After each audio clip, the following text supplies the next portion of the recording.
let's not go there. Yeah. You don't want to go there with me and think that I'm. So some people mistake, kindness for weakness. Mm-hmm. I love slapping people. Let's not get that twisted at all. Not get it twisted. We're all being facts, polite Jack. here, but a bitch will get slapped. Hey everybody, and welcome back to the Martial Mind Podcast. Today we have an extraordinary episode for you. We are sitting with Grandmaster Sifu Raul Ortiz of the Ortiz Chinese Boxing Academy, a 7-star praying mantis stylist, and let's get into it.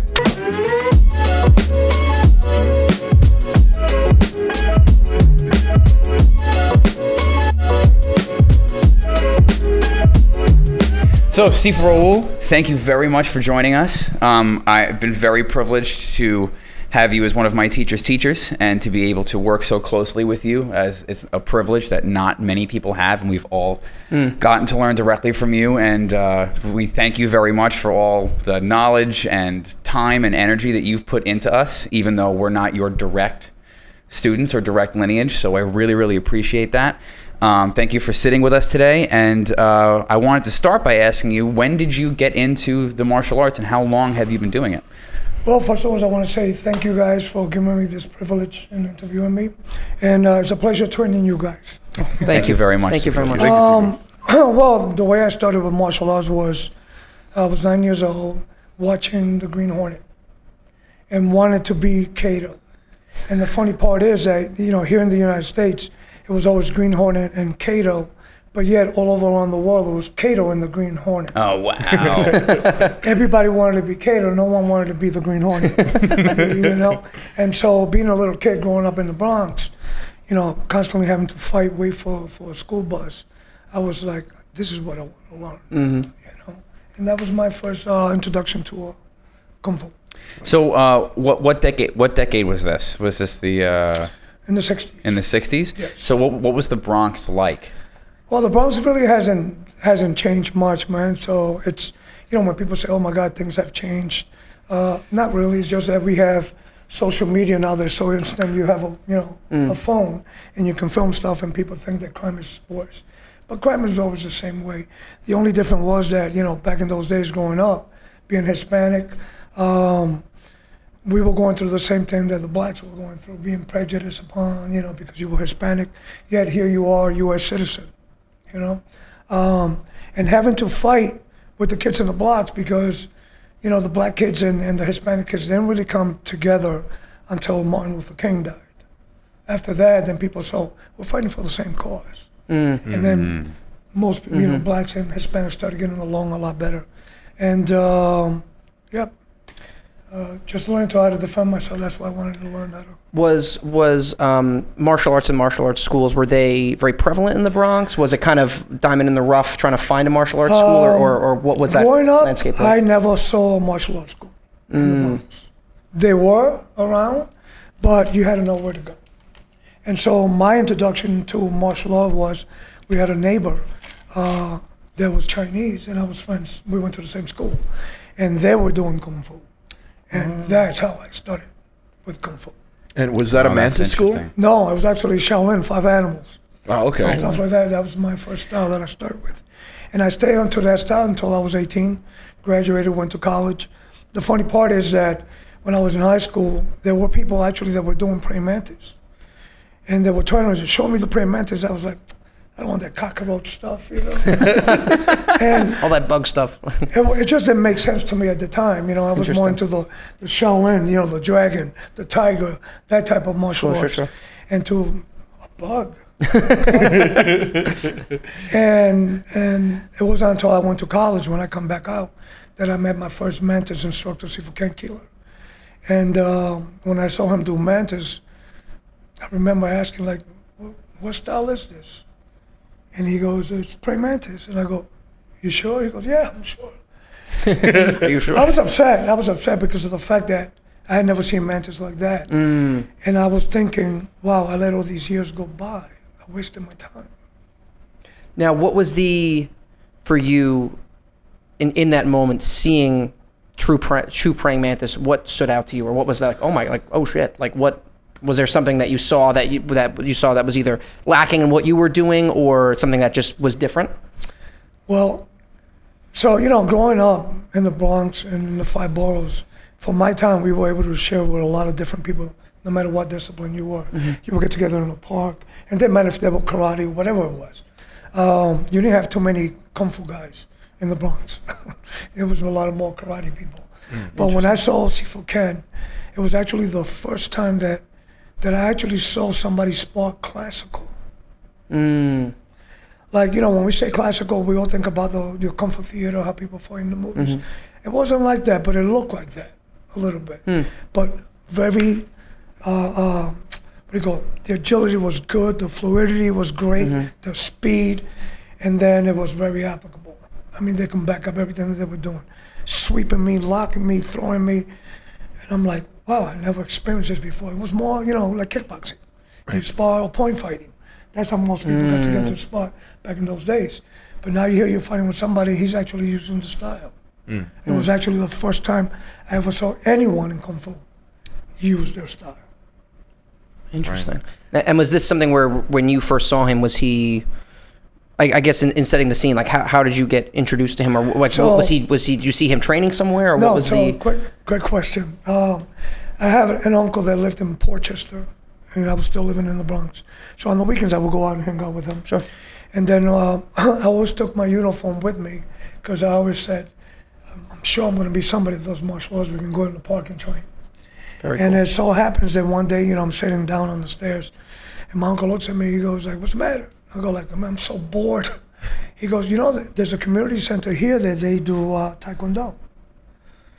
Enough said. I grabbed my uniform, ran to the community center, introduced myself to the instructor, and I said, I'm down here on the weekends. Is it okay if I can work out with you guys while I'm here? He goes, "Oh yeah, absolutely." Locker rooms in the back, go change. And I went, I changed, and came back out. He had 10 black belts lined up to fight with me. Nice. And that was my introduction to Taekwondo.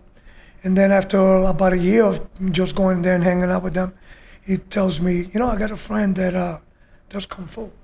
He didn't know what style it was yet. But he does Kung Fu, he's a good friend of mine.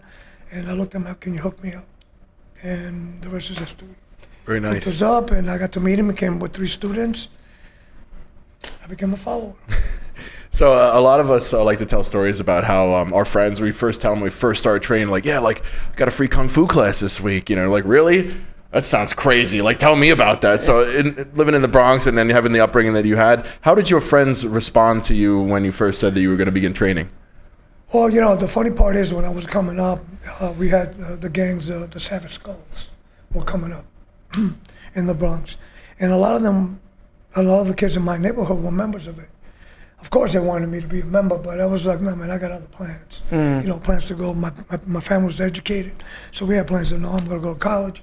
I want to do this. And then once starting martial arts, I was like, no, this is more important than hanging out with a gang. But because of the fact that I was doing martial arts, I became more important to them. You know what I'm saying? Right, never joined the gang, but you sure you don't want to join? Right. You know what I'm saying? And they knew you could scrap. Yeah. Yes, exactly. Yeah. And the only time we would scrap with somebody and I would get involved is if you came into the neighborhood and happened to be there. Outside of that, I never got involved into any of that.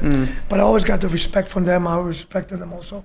And like I said, a lot of them, we all went to school together and grew up together. Earning the trust of your peers. They're becoming a weapon, right? Now, from your original Mantis teacher, interested in how did you meet or get introduced to Lee Kam Wing, and how did that? What was kind of from that teacher into kind of your next? So what was good about it is because when I first met Sifu Ken, the first thing he told me was, "I don't know the whole system completely, but I can teach you what I know." And the fact that, the application, I had never met anybody like him. People that were training for 30, 40 years could not touch hands with him. His understanding of praying mantis. So after, we would train every day for 4 hours, every single day. When I exhausted him of every form that he had, every application, I remember him giving me the keys to the school and saying, "From this day on, you're going to teach." And I remember going like, "But wait a minute, what about applications?" And he looked at me, he goes, "You know enough." And was I nervous? Absolutely. But when you're put in the spot, all of a sudden, man, that subconscious opens up and all that knowledge just starts coming out. and you start going like, wow, I do know a lot. But you got to be put in that position. When it's required. Exactly. Yeah, And sink or then swim. from there, I wrote to Grandmaster Lee Wing that I had the desire coming to train with him, learn the rest of the system. And then I got invited in 1998 to Houston, Texas. He was coming down to Houston, Texas, and that's when I met him. And I had just had ACL surgery. Oh, wow. Tore it at a tournament. When I heard that he was coming, I taped my leg, AIDS bandage, brace, and everything. Just put a new leg on. And exactly, and went to train with him. And we learned the first form, Talon Balsam from him, which means whirling step. And my thing has always been, when you meet someone, is just always humble yourself, never ask for anything. I was just happy to be there and getting to meet the guy. Was it a seminar or was it? It was a huge seminar. People from all over the country were there.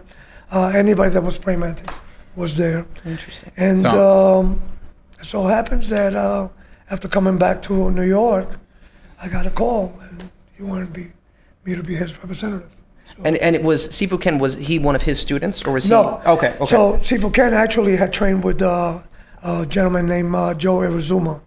He's retired now, but Joe Arizuma had trained with our family. He had trained with, I believe it was Raymond Lai, who passed away while he was still in New York, and then Raymond Lai went to Chicago to teach. And so Arizuma used to run the school in Yonkers called Angry Tiger. And if you didn't know there was praying mantis, you wouldn't know because it only said Angry Tiger. And when you went in there, trust me, it was about surviving. I had never seen anyone train like that, and that's when I understood why my Sifu Ken was training me the way he did. You walked out of there, you thought you could take all the Yonkers. I mean, it was real training. So what was a day training under Sifu Ken like? Well, it was a lot of this. Oh, it hurt. A lot of trial and error. A lot of error. Exactly. So, it was actually when I started realizing that Kung Fu is really all full contact. And the way we were trained is, throw a punch. He would tell me throw a punch or hit me. And he would parry and then counter me. And I had to stop that. Technically, he was actually throwing at me. If you didn't stop it, then you heard that contact. And granted, by the second time you got hit, by the third, fourth time you had the parry and you had the block. But it actually created a true sense of security as opposed to a false one. Where a lot of people throw punches and they stop them, at the face, and it's like, so that's not real training. Boxers don't do that, so why do martial artists have to do that? Right, because then you know what you're preparing for at that point. Right. Interesting. You know the worst case scenario, right? Absolutely. You'll learn if you can take a punch or not, or if this is for you or not. And this is why in boxing, like I tell people, you never see people pulling punches. They're hitting. Right. I always remember Sigong talking about that, where he's like, it's good that we train, the way that he's been brought up and everything. He's like, because you get hit so much, and then someone hits you on the street, and you're like, he's like, I'll get hit, and I'm like, that's it? It's like, okay, like, all right, and that's all I was scared of. so that is? having, I'm sure, both him and you getting that hardcore training, it really does. I'm sure the level of preparedness is. Well, what it does is you're not afraid to fight with anybody. You've been hit. Like I usually tell people, what are you going to do? Hit me? I've been hit before. Right, have you been hit by me? right. That's a different story. That's a T-shirt You know right there. Yeah. I've been hit, but have you been hit by me though? That's merch. That's a bumper merch. sticker. And that's what a lot of people don't understand. When the body starts getting hit, it's not that you like getting hit, but you've been there. You can take it, right? And so, like I remember people in the tournaments would go like, "Your Sifu's crazy." There's nothing crazy about me. It's just that I've been doing this since I'm a kid. Sure. Right. So, okay, so you outweigh me. So what? So I know how to move. I just got to make sure that minimize the amount of times you get to hit me, right? And let me try to outscore you as much as I can. That's how I started getting respect from a lot of the people. Because I remember when I was kickboxing, the goal was I wanted to be able to fight Bill Wallace. And then when he retired, I threw the towel in. I was like, forget it. I don't want to fight nobody else. That's the man that I wanted to fight. Yeah. And but I always believed that, I remember one of my matches that I fought my match middleweight. I was done. And then the heavyweight, his fighter never showed up. And he had 30 pounds on me. And I said, I'll fight. He goes, but you already fought a match. I go, so what? You need somebody to fight. I go, you ain't gonna kill me out there, are you? Well, it's changed, and sure enough, man. I mean, he tagged me, but took it light, and mad respect. Why? 30 pounds underweight, and I got on the mat with him to fight. And that's all. You learn from somebody. Because in the street, you're gonna get attacked by every type of person, right? There's no weight classes out there. Yeah, there's no weight classes in the street. Sorry, you're too heavy to attack me? You can't have my wop. Did you weigh in? Did you make weight? I got to call Dana. Give me a second. You're just Hold on, I got to rehydrate real quick. you're getting chased going to run to buy a scale to weigh the assailant. Well, it's funny. We wanted to get into it in a later episode, but just the science of pain and how it's not actually an input; it's an output. So your body detects what it perceives to be as danger, and then based on your perception and prior experiences, your brain does calculations and then sends a signal as to how much pain there should be.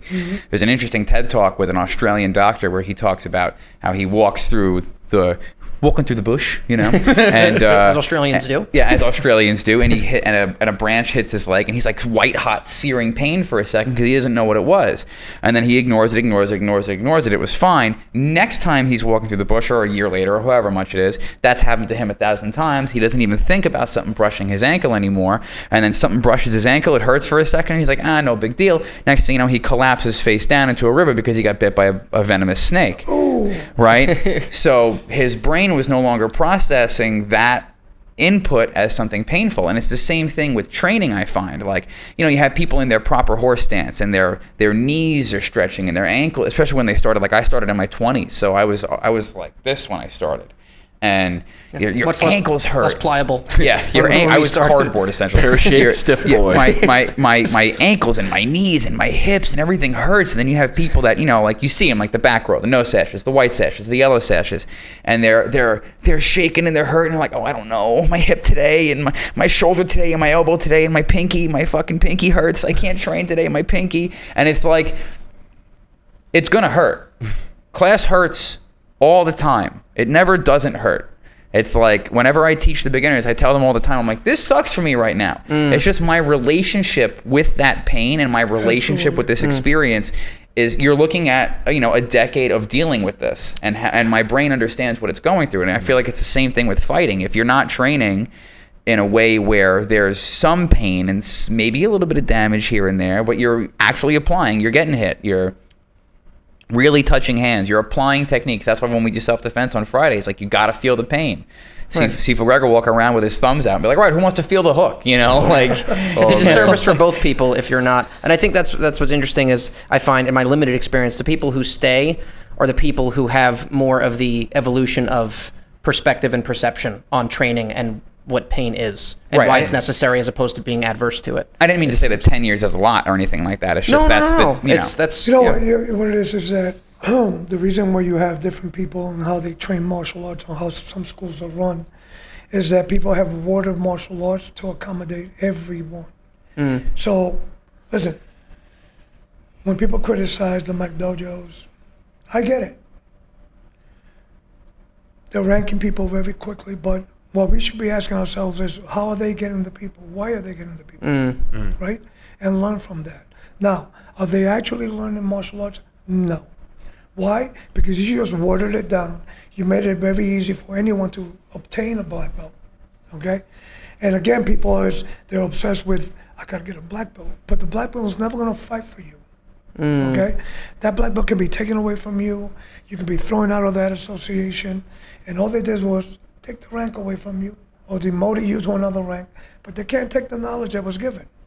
So now, if you have watered down knowledge, it's going to get worse. I have a saying, I actually have a bookmark that says, if you teach crap, you produce diarrhea. Because it just gets watered down and watered down. It's succinct. And that's what has happened with the martial arts when it comes to, martial art was always contact, even from the beginning.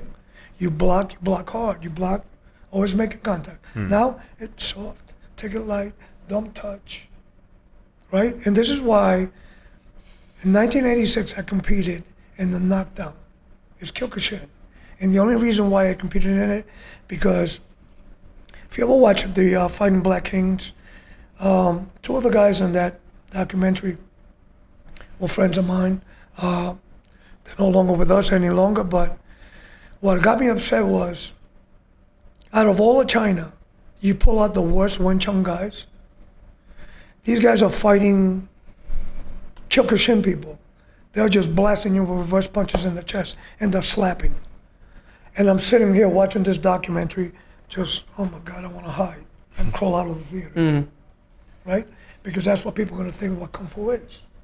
And I tell people, no, you can't judge every style by that. And no style is better than any other style. You yourself as an individual make yourself better. So how are you training? So I have to say this because a lot of people always say, oh, Kung Fu people don't fight. Really? Well, let's have the MMA people start going to the schools that they know they can be and go to the real schools that people can fight, right? Why don't we do that? But they always go to, oh, let me go to a Tai Chi guy, because you know that Tai Chi guy doesn't spar. Yeah. And not everybody does martial arts for combat. We have to be able to respect that. That has always been from the beginning, right? Tai Chi, first of all, Tai Chi was a combat art. It changed when it got to the United States. Why? It got here in the 60s.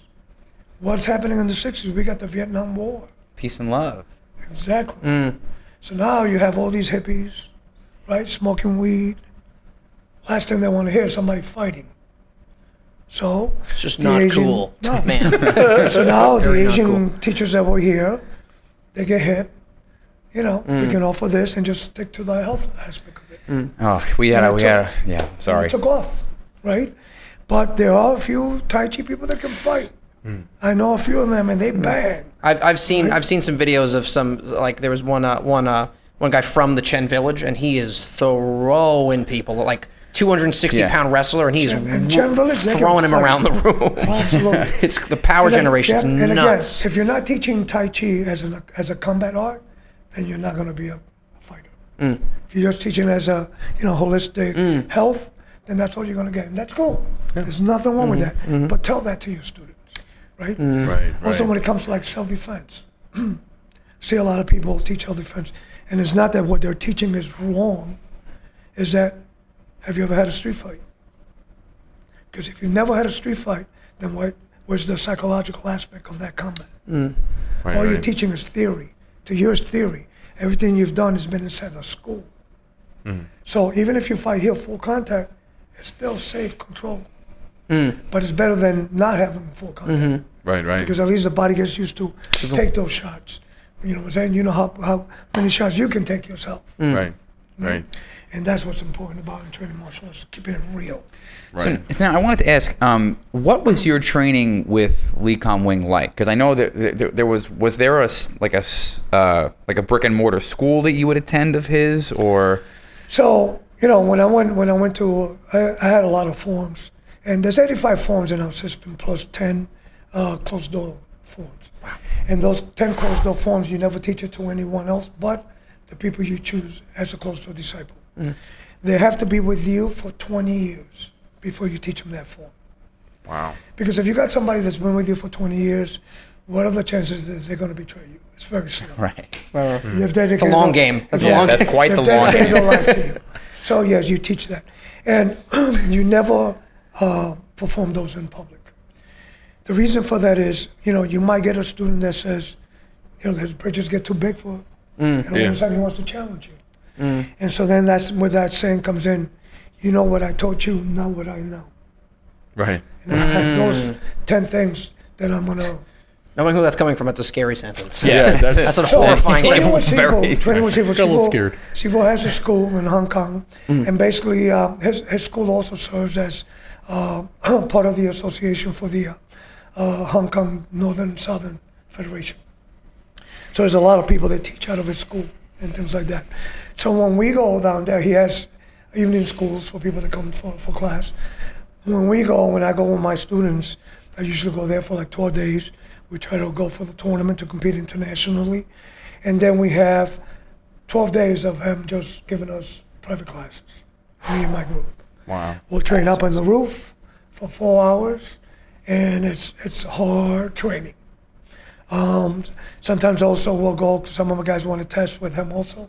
So we'll go and I'll let Sifu, my guys want to test with you also, get a certificate from you, and he'll test them also. And so you're training on the roads of Hong Kong, concrete, 110 degrees sun hitting on you, training all day. But my Sifu is such a cool guy, man, because he wants to pass on knowledge, right? And he's willing. The relationship that I have with him is that in the years that I've been with him, I have never asked, Sifu, can I learn this? Sifu, can... When I see him, he usually tells me, what do you want from the list? And then I pick, because now he's asking me, what do I want? And I pick. And I've always been like that. I think that's why the relationship that I have is different than all the other ones. He's got great relationships with everybody, but just like a father, you have more than one kid, you love all your kids, but your relationship is different with each one of them, based on who's here, who's home more. Sure. You understand? Sure. And so that's the same thing, exactly. And because of the fact that I have never asked, I think he has respected that I'm not there to get something from you. I'm willing to wait until you give it to me. Right, Things like that. Sure. And he has opened all the doors for me, So.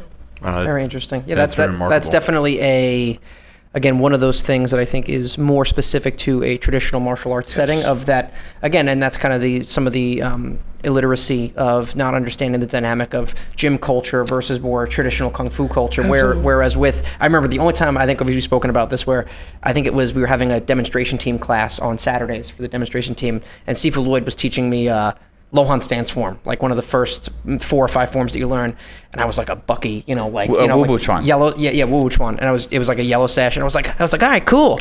Can you show me more? And he was like, no, and I was like, all right. And that was last And that's time. how he sounded too. Yeah, oh yeah, I That's what his sounded voice exactly. was And I was like, back all then. right, I'm something's going off in my head. I should not ask that question again. He just said no and walked away. I was like, all right, noted. That's okay. Because it makes culturally it's different. Makes a Sifu worry when somebody goes, oh, Sifu, can I learn this? I'll do it. What is his motives? Yeah. Why can't he wait like everybody else? Right. And that's where, people...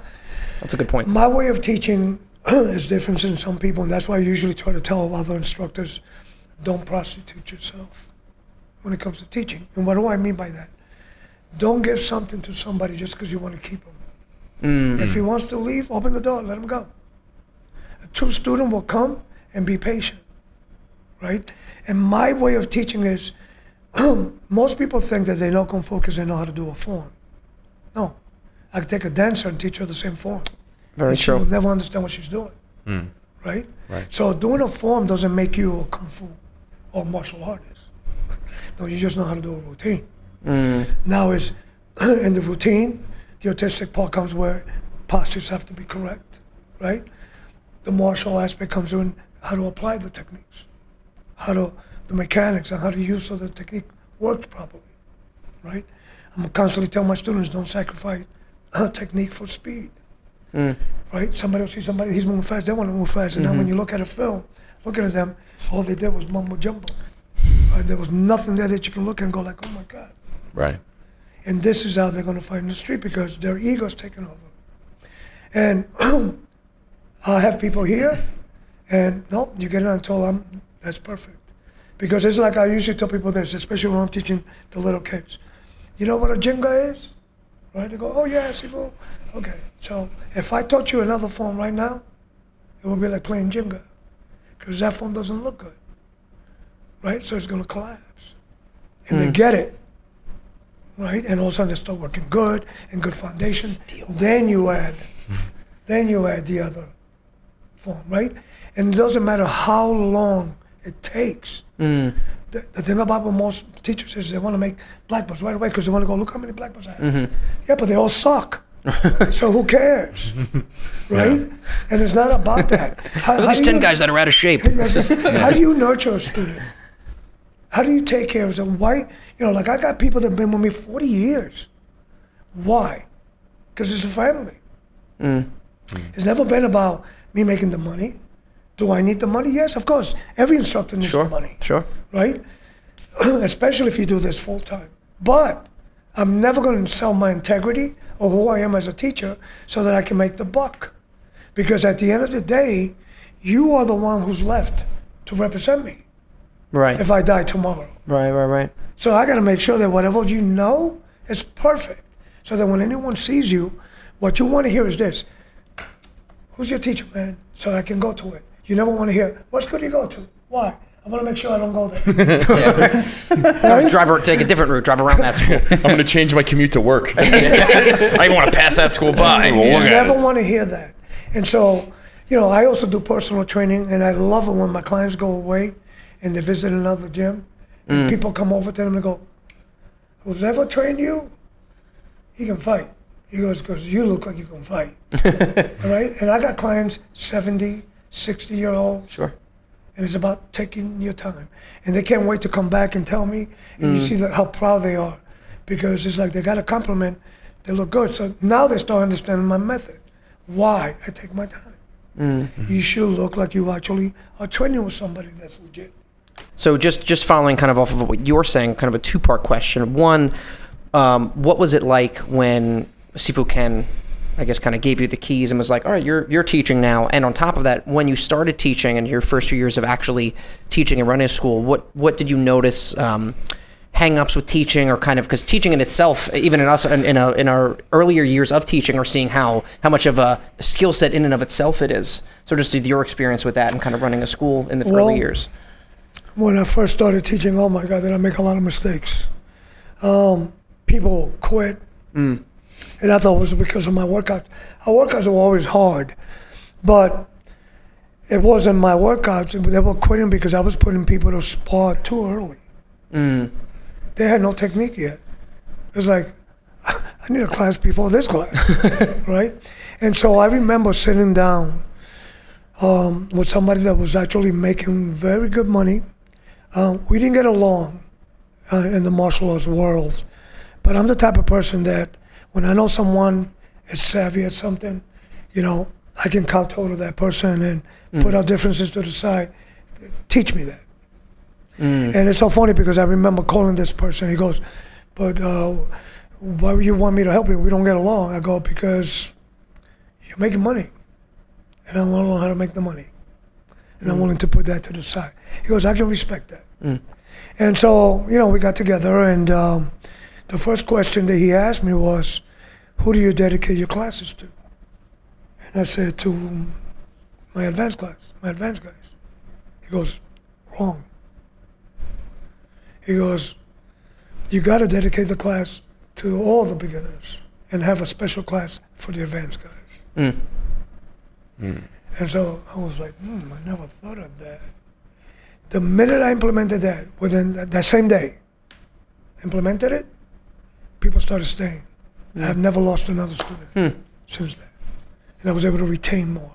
And it made sense. So it made me have to reevaluate my curriculum, break it down. This is what you need to do for this. This is the program. These are the techniques that you have to know, and not derive from that. Stick to that. And in other words, you might know the form, but if you don't have the hours, I can't give you the rank. So you need to make some privates. Because what people don't understand is this. You might know the form, but what people don't realize is that when you put the hours, you mature with that form. You start understanding it. You have the years behind it. When people say to me, Sifu, you made that technique look so easy, they don't realize how many hours I put in 50 years. Seeing the tip of the iceberg. Exactly. Yeah. Sure. It's all the hours that I put. If I can't make it look easy now, I'm wasting my time. Right? And so that's why it's important for people to put their time. It's not about cramming to learn the form so that you can get the rank on testing day. So now, when he handed you the keys to the school, were you out of college already? Oh, yeah. I was already out of college, 24 years old. And he gave me the key, and man, I had never been so scared in my life. Because it's like, it's so easy to be spoon-fed. Right? Blanket of security, imagine. Especially when it's an application. I mean, because I got to give him credit for me understanding the application the way I understand it. I can watch any style and have an idea what that application is, right? And from there you evolve. My biggest fear was, oh my God, I don't want to lose the students that we have. Am I going to be as good as him? Right? And again, he threw me in the water, swim or drown. And that's what happened. I swear. You know what I'm saying? And so you learn.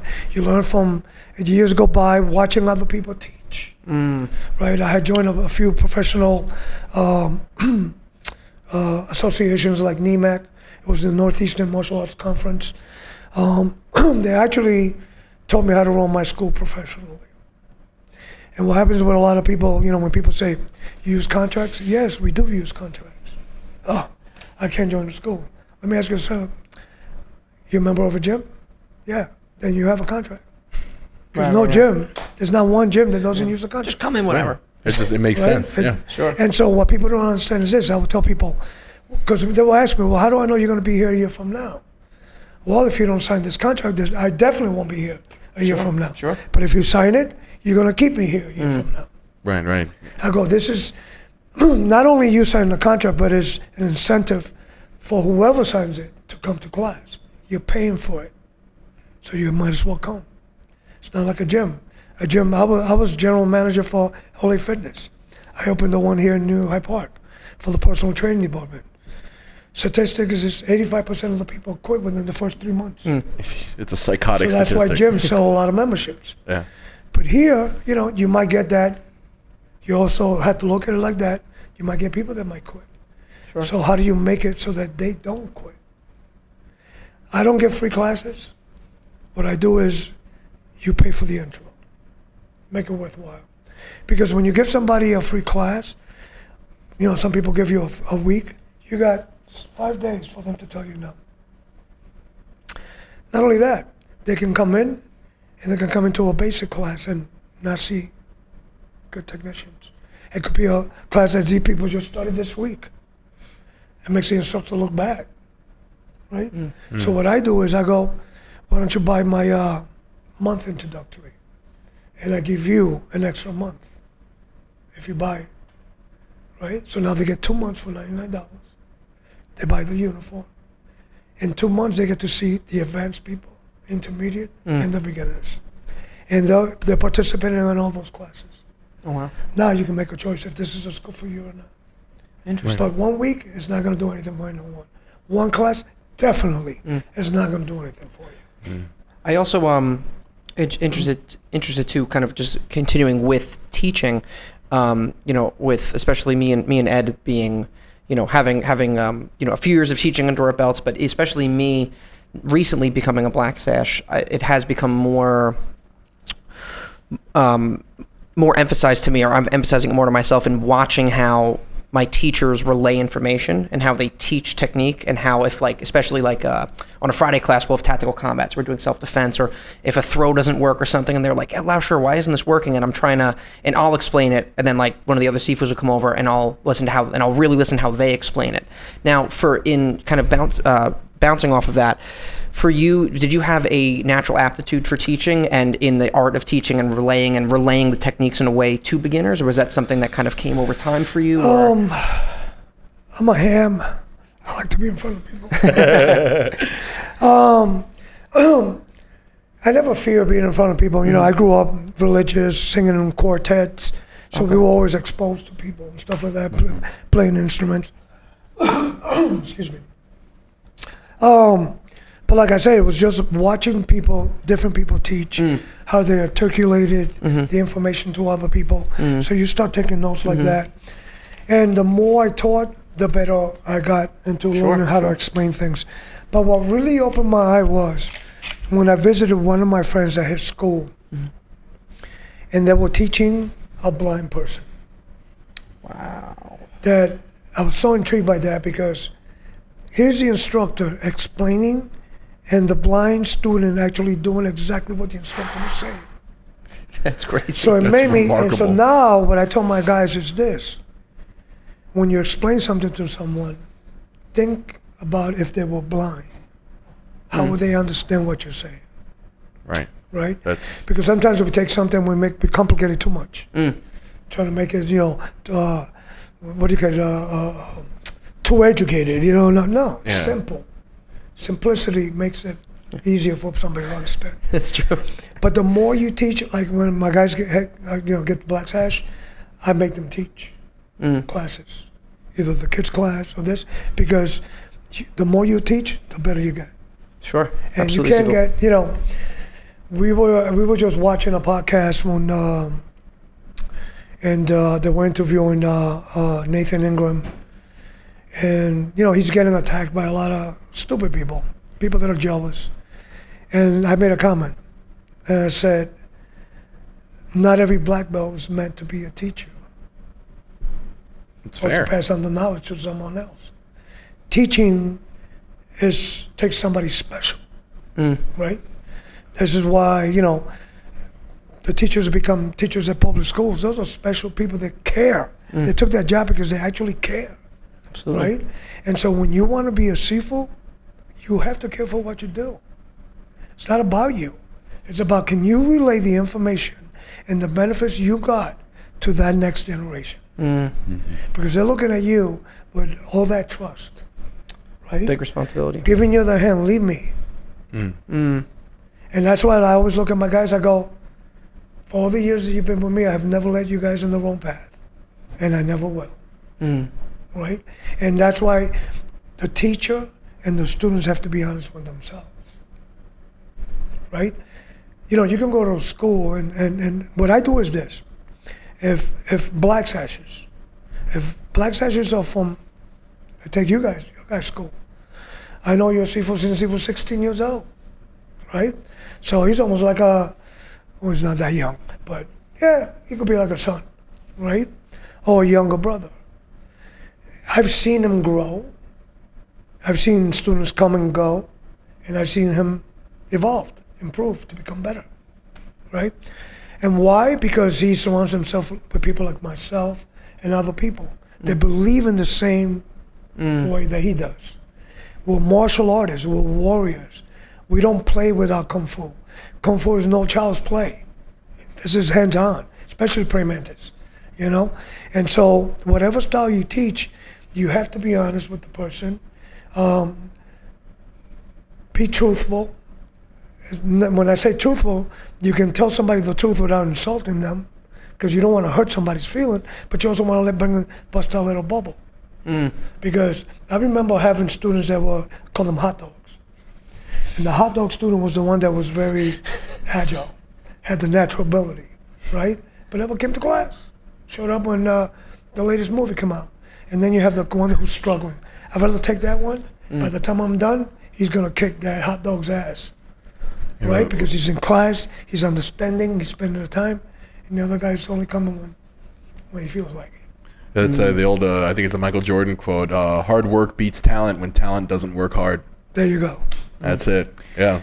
That's awesome. I like that. I like that a lot. I love that quote. I think so about much. that. There's a lot to learn from athletes in the martial arts too, like that LeBron mentality of like he'll be working out in the gym, and then somebody else comes to work out in the gym, and then he's got to work out until that guy's done, and then still be working out He's just after there that the guy whole leaves. day. He's stuck. People keep Just coming to in. like, The janitor sorry, shows babe, up, he starts I sweeping. can't make it. This guy's doing curls still, and I gotta be here. It's crazy. So now to you, Sifu, what sets 7-star apart from other kung fu styles?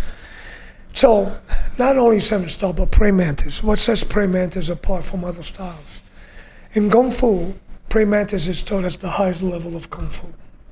Basically because of the philosophy of it. It's about maiming and killing. Well, all the other styles have, the levels of peace, mercy, and things like that. That's not to say that they're not designed for fighting. But, as far as my knowledge, praying mantis is the only one that has history in combat, and it's written in books about fighting. It's straight to the point. It's a style that, like I always say, we walk right into the fire, right? We don't like to retreat. It's right into the fire. And if you look at the insect, with all the videos that people are posting up on YouTube, you always see him going like this, trying to get bigger than what he is. Never fears. He doesn't know what size is. All he knows is, I'm a predator, man. I don't care how big you are, I'm coming after you. And it's amazing just to see that spirit. That's the spirit that we try to live by, okay? So I usually tell people when they're not really doing the technique, I go, is that a grasshopper or a praying mantis? Because the praying mantis eats the grasshopper, okay? Grasshopper is vegetarian. Doesn't hurt. That's funny. But Mantis is how the aggressiveness, the speed, and the optical illusion and the techniques that makes you react to something that's really not there. But in order to have that skill, you got to train all the time. It's not just going to come. There's no magic pill. There's no magic form. No, I have to myself make myself superior. I'm going to be 64 in September, right? And I love when I hang out with those young guys because they make me still feel young, right? And I love when I throw a kick and they're like, and the reaction is like, oh my God, I never thought you could kick like that. I think one of the Because you're looking at this. one of the first times I saw you in action, I think, was at the first Enter the Dungeon at Longshore Creighton School. And I remember we were doing like some kind of knife thing, and you were like standing this close to somebody and threw a crescent kick over their head. And I looked at Sifu Greg and I was like, how was he? How was Stay he? quiet, everyone at the party. Just a quick little. That's why I always say your martial skills should mature with your age. People are going to judge you. Like, people go like, oh man, you should diet. I'm allergic to Just for Men. If I wasn't, I probably would have dieted. But the fact, I embrace it because I've had people here in the parking lot. I remember one time one guy, just stupid. He didn't like a comment that I was making, but I was talking to someone else. That's a very parking lot type thing. Yeah. What are you saying? Hey man, can I just put myself in this conversation? Yeah. So you weren't he talking to me, decided but now that he you wants are. to challenge me. So he looks at me and goes, you look at your old. If not, I will kick your ass. Oh, So I remember that just made me sweat. looking at my client here, and I go, and I had, my keys were around my neck, took my lanyard off, and I threw it on the floor. I go, step out, let's find out how old I really am. And I looked at my client, his lips were purple, because he was like all scared, His pants just turned into a diaper. Just like, And meanwhile, you hear his wife screaming at him, get in the car, get in the car. And I just looked at the guy, and I go, if I was you, I'd listen to your wife. So I'm about to stuff you in the trunk.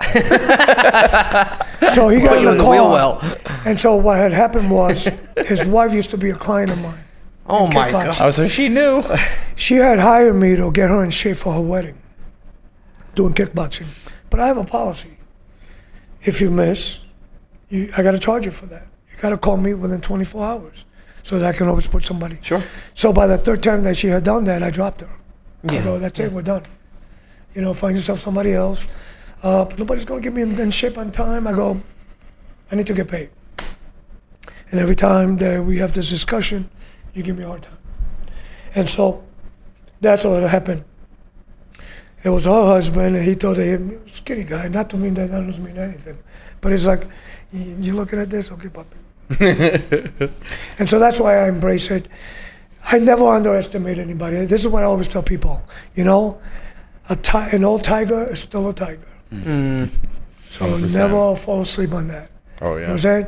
And this is not the animal kingdom where, they leave the lion and leave him behind, and the lion gets eaten by the hyenas, right? Yeah. We got to be more like the wolves. The wolves take the old person, okay, and put him in front. He leads the pack, and Sets they the pace. they follow their pace, exactly, right? Tigers do the same thing, and so I go, humans. When I see an older person, and I see that person in shape, I go like, that was a badass dude, man. When he was young, he's still a badass. I give him respect because you don't know who you're looking at. Right. You right. never know. You don't want to be in the wrong end by being stupid or acting like you were badass. Yeah. And now you're going to find out you really are not a badass. Right. And I've always played my cards right. I've never had to meet that person. Because no, I don't work like that. You'll see me in action when I have to. And that's because nothing else has worked. Try to be diplomatic. That's not working. All right, so then I got to teach you this lesson. Okay. So it be. I do think too that is this idea kind of permeates through.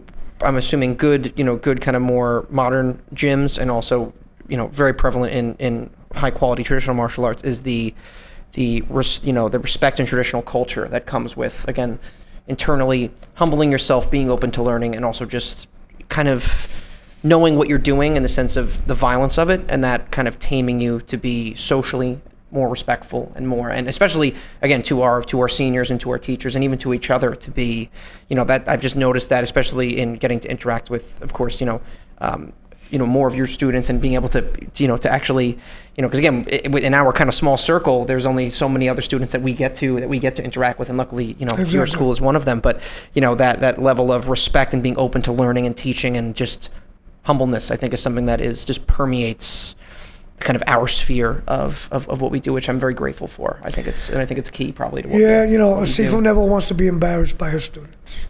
Oh. You know what I'm saying? And but it's how you, again, it's your Kung Fu school is your family. Like the way I look at my students is like if they were blood. We treat each other like that. But that has to start from the teacher. It's not about, you demand their respect and you don't give it back. If you want respect, then are you respecting your students? Right? Sure. Again, it's not about when people come here, do we want members to, yeah, but I've never looked at anyone as a dollar sign. I look at it as, we're going to have another extension in the family. Right?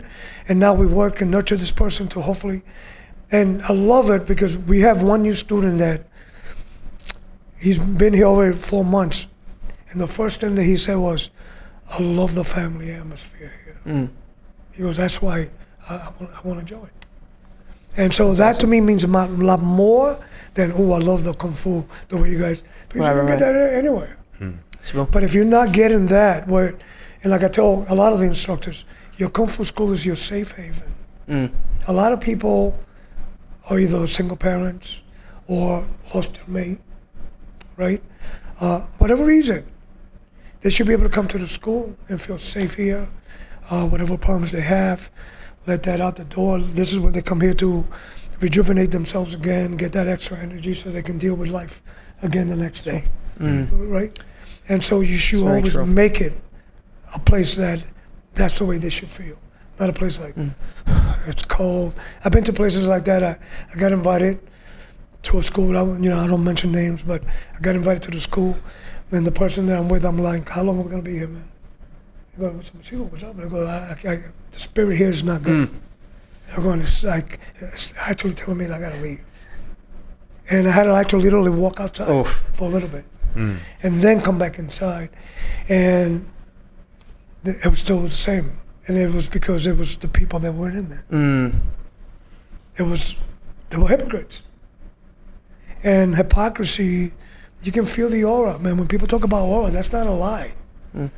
If you're true to yourself and you're true to what you believe as a martial artist, that should pour out of you. It should pour out of you. When people meet you, they should know, like, wow, there's something about this guy. It's different.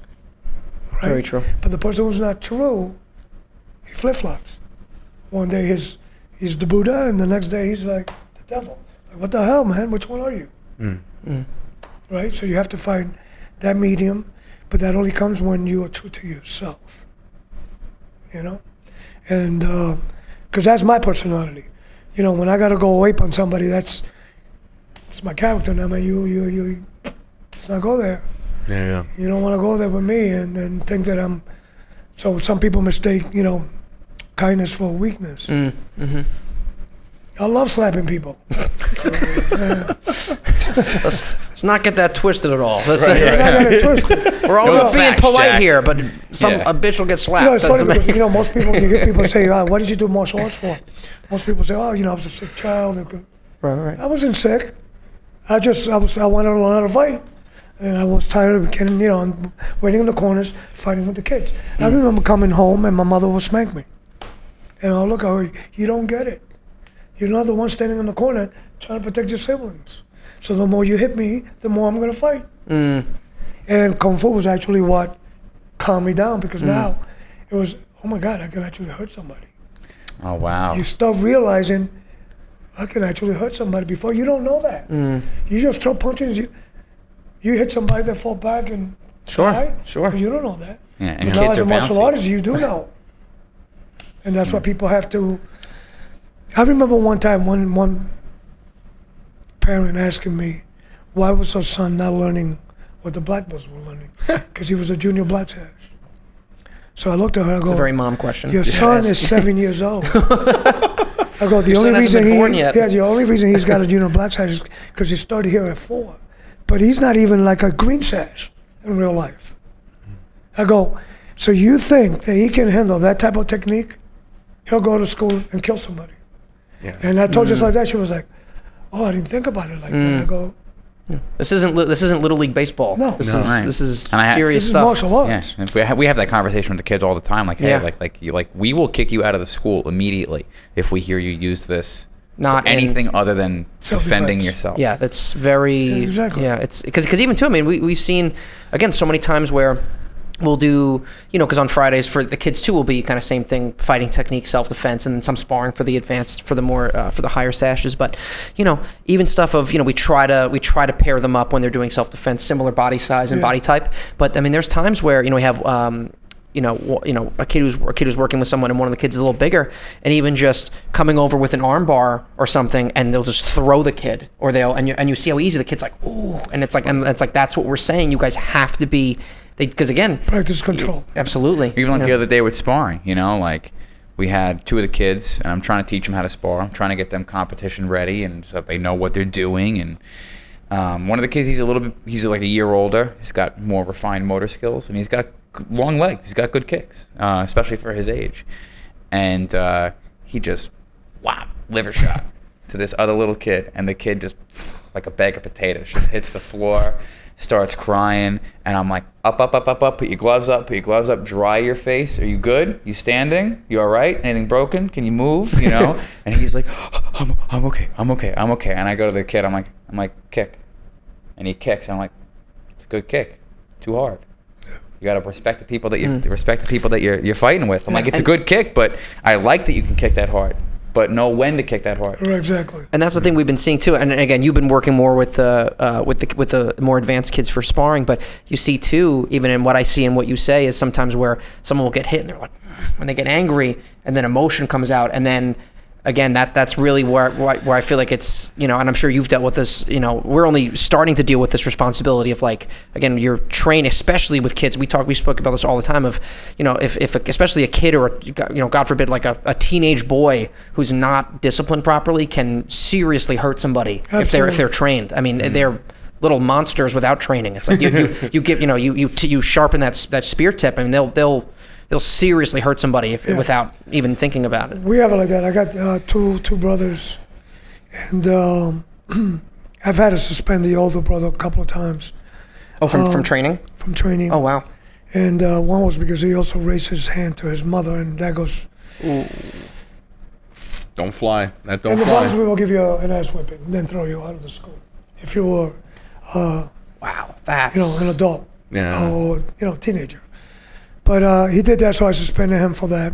And he's really not a bad kid, but my thing is, whatever we teach you here and how you act home, if you act in a negative way, that reflects on us.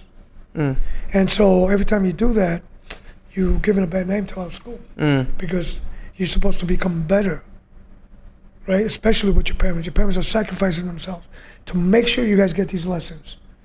And I go, so if I ever hear that you raise your hand to your mother again, you're gonna get on the floor with one of the black sashes, and then we'll see if you ever lift your hand again. So when I mentioned the black sash that it was David, that I was gonna put him with, he started to cry, right? Because he's seeing David fight. I cried too. And so, Scary. so then I had, Scary dude. Scary I dude. had them both training, and so the little brother was able to get through the technique and slap him, pa. So now the brother wants to I want to try to go, no, you're not. You want to only do it because he got to you, you weren't able to block it. So now you want to slap your brother. And I go, and if you slap him, I'm going to slap you. And we're going to see how you like it. So that's when he tames himself out. But you look at this kid, he's 14 years old, he's like 6 feet already. It's like a sequoia. Right? So, and they think. Huge. But I look at him and I go, if you don't change your ways, I go, I had a friend just like you. He didn't make it to 30. He died. The mother was shocked when I said that. If he doesn't change his ways, he's going to die in the streets. Because he thinks he's badass and he's not. And this is what I got to try to tell people, especially the people in this town. A lot of good people in this town, a lot of religious people in this town. And the thing that happens when you're very religious is, you're walking around like this with blinders. So you don't know what's happening out here. you're focused on this one, your religion, your thing, and you're not knowing that there's danger.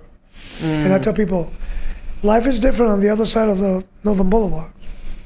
You need to understand that. So I got kids that come all the way from Queens Village. They come here. The mannerism, everything is different than the kids from here. I can imagine. There in Queens Village, you have to grow up quick. Right? We talk about something, the kids from Queens Village know what I'm talking about. Over here, they don't. They're sheltered, right? They're sheltered. And this is what I tell people. That's going to backfire on you. You need to expose people. Listen, my daughter, I remember one time my daughter was probably 5 years old.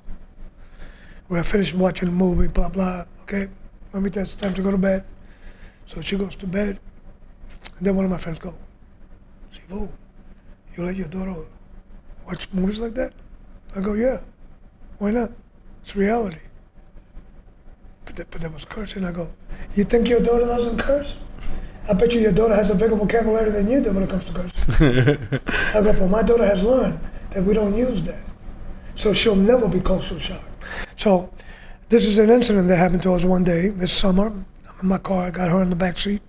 She's 5 years old, I'm getting gas. There's one lady pulls in with her convertible the wrong way. There's only one way out. But she goes, so it's pull a racial card. Why don't you go back where you came from? So I go, the Bronx? Right over there? The Bronx? And so what does she say? You motherfucker. And my daughter goes, Daddy, I know I'm not supposed to say this, but why is it that everybody always says motherfucker, but they never say fatherfucker? That's a 5 genius. years kids' old. brains. She's analyzing already. But the first thing she said was, I know I'm not supposed to say this. It's a little self-awareness. It's how you teach your kids. Okay? And this is what I got to tell people when people are freaking out. You know, oh, look what they're trying to teach in school. What school? Tell me what school, because if that's happening, we're calling the Board of Education, we're going to get all the parents, and now we're going to sue the Board of Education and the teachers that are doing it. But when you come and you tell me that they're reading this book in your school, and you can't give me the name of the school, that's because it's not happening. Right. Name of the school. Because there's not one single parent that has a kid that's going to allow that to happen. Sure. So we have to be careful also what we see in media and what we take as fact information. Because, man, let me tell you something. One thing about it is I always got involved with my daughter's education. And that's what every parent needs to do, especially in a martial arts school. I remember parents would come here and drop their kids off. And one day, as they were dropping them off, I called them out. I go, where you going? If you're leaving, take your kid with you. But this is a class. This is not babysitting. For all you know, we could be torturing your kid and you don't even know what's happening here. I need you to come and sit at least once a week and watch the class. Make sure that you are happy with what we're doing here. Yeah. That's cool. We trust you. I like that. I don't trust you. That would be my answer. Oh, wow, Sifu. No, it's a fact.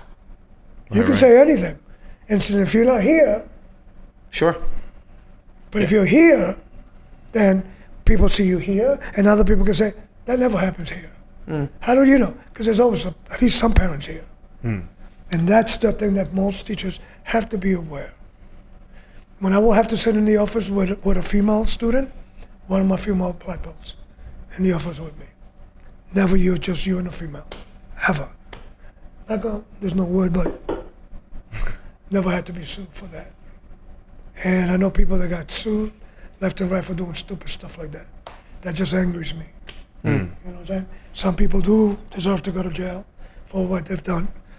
And others have gotten their reputations ruined because they were found innocent, but your reputation is ruined. It's too late. It's the damage is done at that The point. damage is done already. Yeah. You know?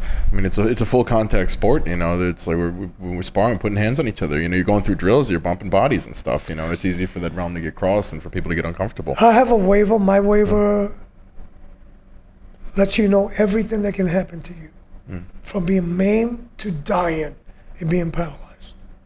Covers everything. You read this thing, you're like, oh my God. I'm gonna take up Do I golf. want to sign this? Yeah. How's And badminton? then I tell people, I go, I have to include that there because anybody can sue anybody, even with this waiver. But as long as that's in there, You may have been made aware of what can happen to you. And the only reason why we do that is we had a friend back in the 80s who had a student that came into the school and wanted to learn Kung Fu. He suggested to do Tai Chi. She insisted that she wanted to do the Kung Fu, the regular Kung Fu class. He had a simple waiver. Within a week, she had a heart attack in his class. Sued him for $1 million. Holy shit. Okay? And so he changed the waiver, and he gave us copies of that, and that's the waiver that I've been using ever since. And I share it with people who need it. Because you can get sued anytime. No, waivers don't mean anything. Another thing that people don't understand is this. No parent can sign the waive of a child. You know, we have that, if under 18, okay, you're going to take responsibility. But that child can turn around. What do you think, gynecologist? Up to the age of 21, that child can sue that gynecologist. Oh, shit. Right? So the same thing in martial arts schools. You sign it, the parent is given consent, but you still have to run a good professional program. If you're not watching what's going to happen, no kid should ever spawn without headgear, without any equipment. We pay insurance here for full contact fighting. It's cheap, but you're prepared for it. God forbid something happens, that you use equipment, did you use this? Were you fighting full contact? Well, he has everything. You know that this will happen, right? And so now the chances you're going to get sued are very slim. The only way you can get sued is if you weren't responsible enough to make sure that things were being done the proper way. You know? Just to pivot a little bit, kind of going off of full contact fighting, curious is about your experience in coming up in kind of the tournament and fighting circuit when you were coming up, especially what that was like and what your experience in that was like, and especially also that compared to now and your experiences in being at tournaments now, and kind of what the differences are. Okay, well, you know, coming up, when I was coming up, I was competing back in the mid 70s. 16 years old and up, coming up. And back in those days, there was no headgear, nothing. You taped up. That's all you did. Wow. And contact was boom. Was it Kung Fu tournaments or was it mostly? There was never no Kung Fu tournament. It was Kung Fu and karate together. Okay. So for whatever Kung Fu people would show up. In my whole entire martial arts career, I've only fought one Chinese guy my whole entire life. Wow. And after that, I've never seen another Chinese guy in New York compete fighting Wow. in tournaments. But anyway, you will see people get ribs broken, right? People will bleed. And then in the 80s, back in those days, then they would go to each judge. You know, the referee would go, what did you see? What did you see? What did you see? And you will have to demonstrate the technique, right? You took what the judge gave you. You never looked bad at the judge or got stupid with the judge. Let me tell you, I saw so many chief referees mess up the competitor and mess up the instructor for not teaching the competitor to have respect. Oh, that's how I came up. And I remember my first time that I was asked to judge. And I remember the instructor, Grandmaster Earl Monroe from Nisei Goju. And he turns to me and goes, what you see? I say, reverse punch, and I demonstrate. And he gives me this look. Walks up to me, looks to the side, and he goes, gives me a reverse punch right in my gut. He buckled me. But you know, I was not gonna go down. I'm like, I stood up, held my breath. He goes, that's a reverse punch. What you saw was a miss. You know, I was like, step back, never misjudged again. From that day on, I made sure that what I called was exactly what I saw. And this is why now people like for me to judge, because I'm fair like that. But anyway, back in the 80s now, Jung-Ri introduces the safety gears, the gloves, you know what I'm saying? And so now in tournaments, everybody has the safety guards, you know, the headgears, the foam guard, all of that. You still had a few tournaments that weren't using, it was up, but by the mid 80s, 85, every tournament you had to wear safety gear or you couldn't compete. You know, nobody wanted to get sued. But it went from, you know, doing good contact to tag. And as generations went by, every 10 years, it just started getting worse. Well, now it's here. Like I remember somebody throwing a spinning hook. I ducked and I came up and hit him with an uppercut. And they gave him the point. I go, whoa, time out. Where in hell was that? He scored that. Well, you know, in a street fight, I ducked. So in the street, he would have never even connected me. Well, if he did hit you, would have been. So you see what I'm saying? That's crazy. So, and now, mind you, Got points this on the is me, idea. Kung Fu, competing against karate guys. So the boogie down Bronx attitude comes down. I go, okay. And now I'm looking at the guy, and I feel bad for the guy because I go, it's not your fault. It's his fault, but I don't have to hurt you because I'm not going out that way, right? I'm saying all this to my head, and spin a hook kick, knock the guy out. That you saw, right? And so I remember my first 2 years, I couldn't win if he threw the trophy on me. They wouldn't give it to me. Meanwhile, I'm hitting people, I'm dropping people. Eventually somebody goes, to kick and fight, man, we gotta start, calling out for him because he's gonna start dogging everybody here. So did you find, I'm assuming, a bit of a bias towards Kung Fu versus karate? Absolutely. Yeah. Because here you go, you go to the karate tournaments. What are the techniques you can use? Iron brooms, right? Oh, wow. Certain techniques, spinning back fist. Those are all Kung Fu techniques. That's not karate techniques. So I remember that we didn't go for a tournament for 10 years. And I told my school, I'm going to put a good black belt team together, and then we're going to go out. And so I was the grand champion of this tournament.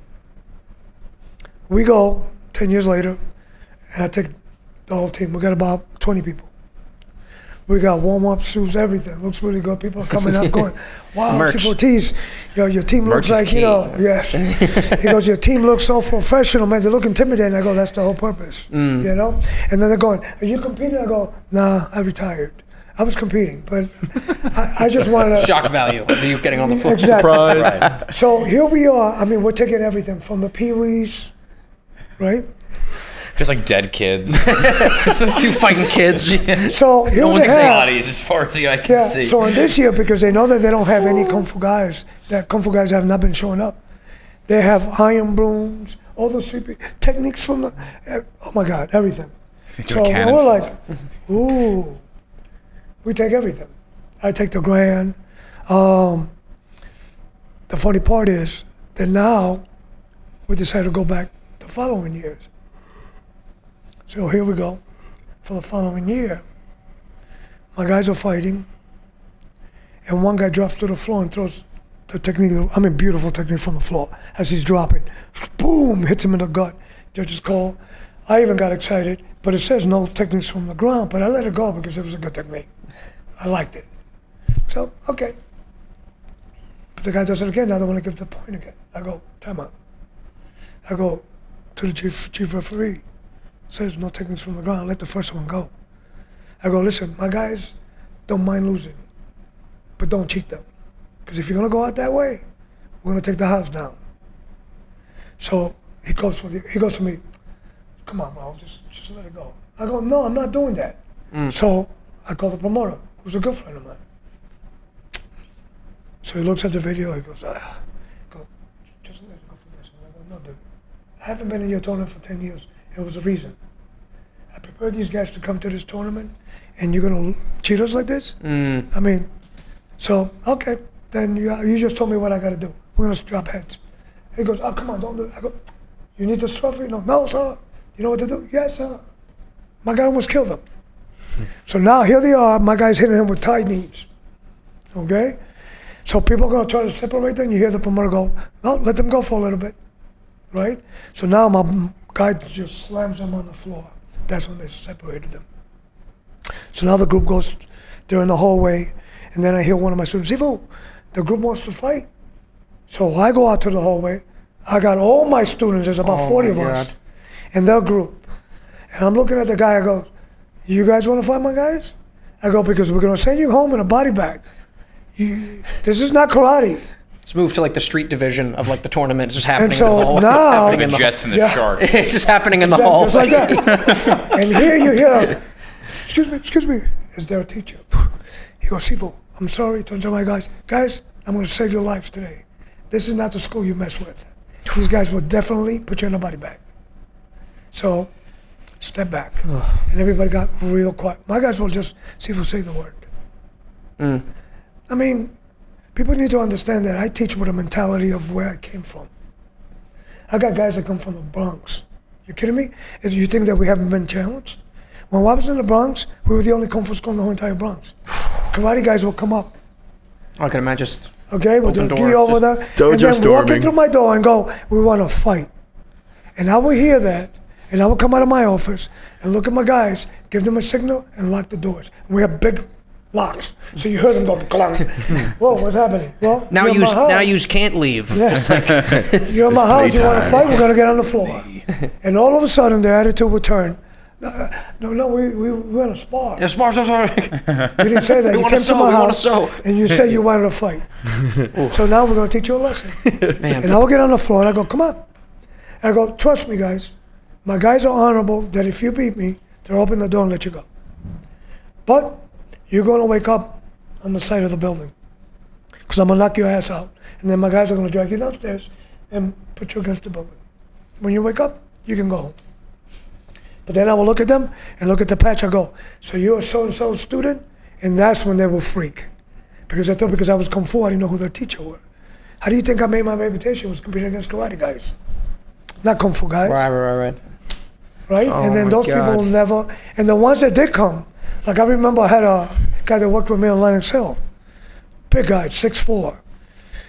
I forget what started in karate, but he came over, put on his black belt.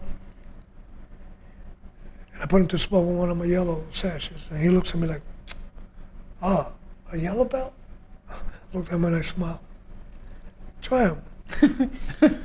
So when he was done, man, he probably comes over and goes, first of all, my guy's sweeping him, doing elbows, messed him up. When we're done, he comes over to me and goes, wow, your students are good, man. I go, I know. see, the irony is that you looked at him as a yellow belt. I go, in Kung Fu, a yellow belt is a green belt in karate. I go, we don't have the same stages as you. I go, belts really don't mean nothing to us. But listen, come back, right? Never came back. He was embarrassed. I mean, that one statement he said during the tournament, do you need this trophy? No. You know what to do? Yep. Like, that's probably one of the most badass things I've ever heard. It's amazing. Because, my guys, we held the titles when we started doing Sunday in New York for 5 years. And my training, I do crazy training.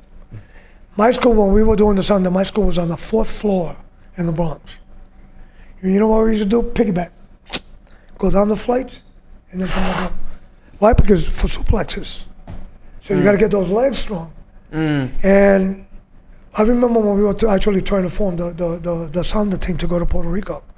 And so we had Greg, Moses, Cedar Creighton, my school, and other people didn't make it. They got upset. I'm taking the cream of the crop to win. We're not going there to lose. So you guys can always keep coming back, and eventually you might make the team. But for now, I got to pick the best, right? There's a lot of people that don't. And then we have people that wanted to just do, can we do Tai Chi? I don't need that. The people that are coming here are fighting, doing weapons, and doing forms. If you can't do all three, I don't need you on my team. Right? It's so funny too, because anytime we're here or we're taking one of your seminars and you're saying stuff and Sigong is just like, see? Because again, he says it's all the same shit all day long. He's like, listen, it's not just coming from me, but it's funny because he, as we're kind of getting into, tournaments and things like that, it's a very similar mentality where he's like, listen, he's like, honestly, he's like, of course, he's like, doing good for your own level, winning, and he's like, but rather have you get disqualified than potentially, he's like, listen, he's like, I want to, he wants to see. He wants to, Kung Fu. Yeah, that's what he wants. And that's the whole thing, man. I have a tournament coming up in July. We're pumped for it, by the way. We're very excited about it. Yeah, We'll be there. We'll all be there. We want it to be, this year we're not going to have the underbelts fight because it's my first tournament and I just want to know what I'm going to implement for the following year. But basically for next year, we are going to have underbelt fight and we're going to use the Kyokushin rules, the knockdown rules. It's full contact, but to the body. You can't punch to the face, but you can kick to the face. blood can be drawn. It's full contact, right? And maybe certain techniques we will not allow them. But obviously no techniques to the knees or anything, but kicks to the thigh, punching, right? And then you have the sanda, where you can do the throws and things like that, right? And that's what I want people to know, that this is what Kung Fu is, not what you think it is, right? You know, continuous sparring is cool. I hate it. It's stupid to me, okay? I'd rather do point fighting than continuous sparring. If I'm going to do continuous sparring, let me bang. Let's do sanda. Let's just get in there, let's bang. Because in continuous sparring, the same thing, you can't hit too hard, right? And you can't stay on one target, you got to go work the whole body. And most people don't know how to judge it. They're standing there. If you're training, you're not really... No. And so, you know, like when I tell people, I say, is point fighting good? Yes and no. What's good about it? Teaches you to be first. Get that technique off, how to feint and attack, right? So you're working on speed. But you can't learn how to fight with that. I know a lot of guys that are great point fighters can't hang on sanda, right? So Kung Fu is about full contact fighting. So sanda is the closest thing that we have, right? People want to call it kickboxing, call it whatever you want. A roundhouse kick, you still got to do it in a form. Right? So when people want to go, oh, but they're doing kickboxing. You identify it as a kickboxing, but if you know anything about Kung Fu, you see the Kung Fu techniques. Right. Sifu. And so that's when people have to say, when people want to criticize, the eyes can't see what the mind doesn't know. You know, there's somebody on one of those bullshito things, they had the fight where Gus fought. You hear the commentator, another Kung Fu guy trying to fight another MMA guy and gets his ass hit. Who fought? Gus Caparros. Oh.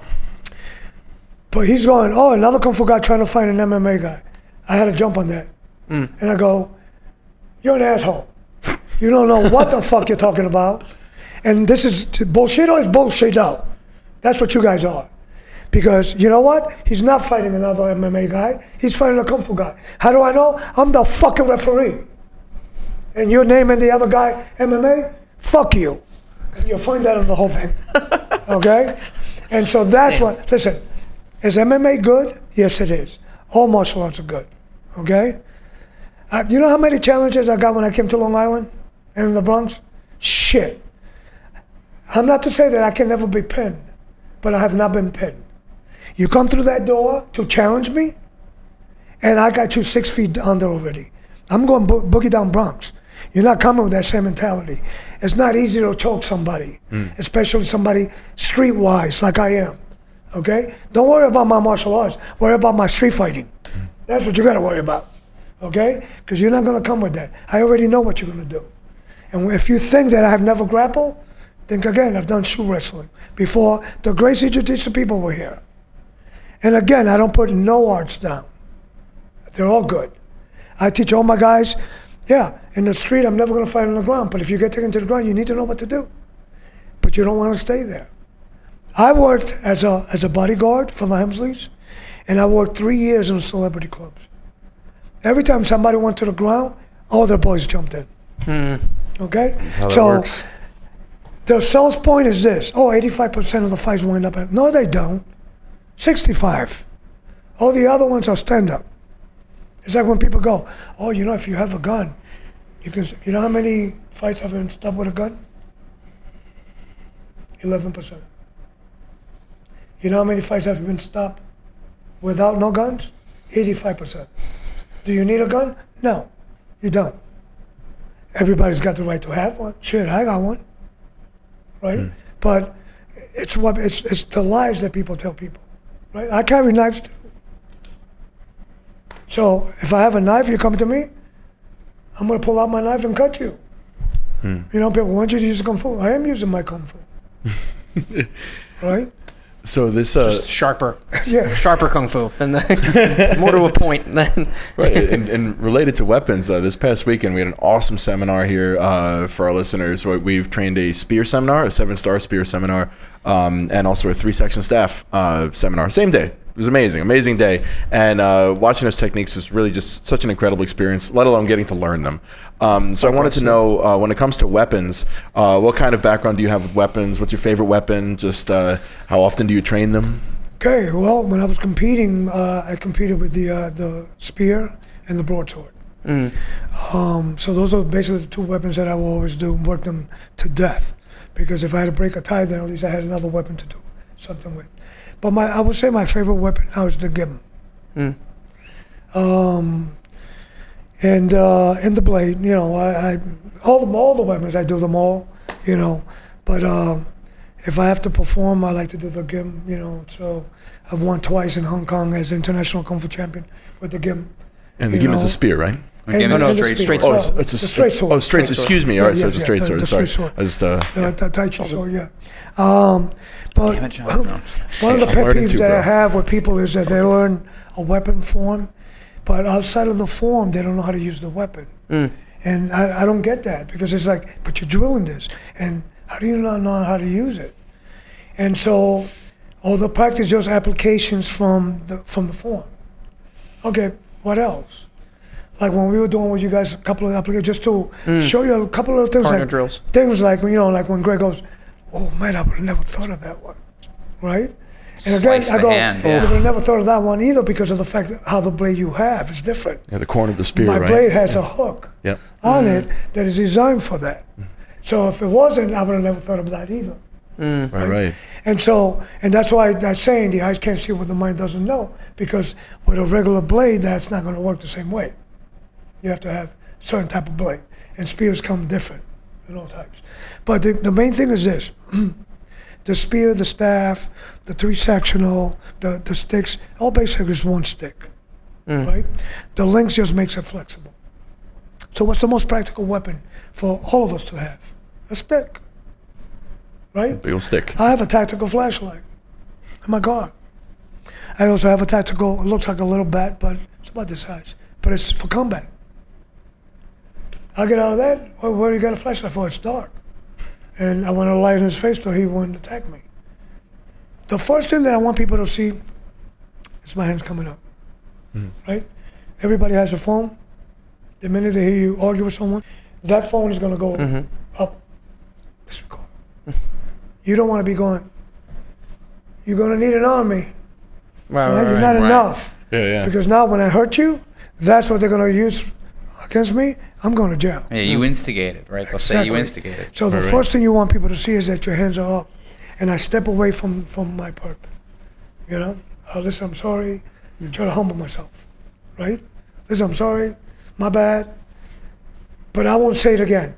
You step, I will attack. Because now I know what you're trying to do.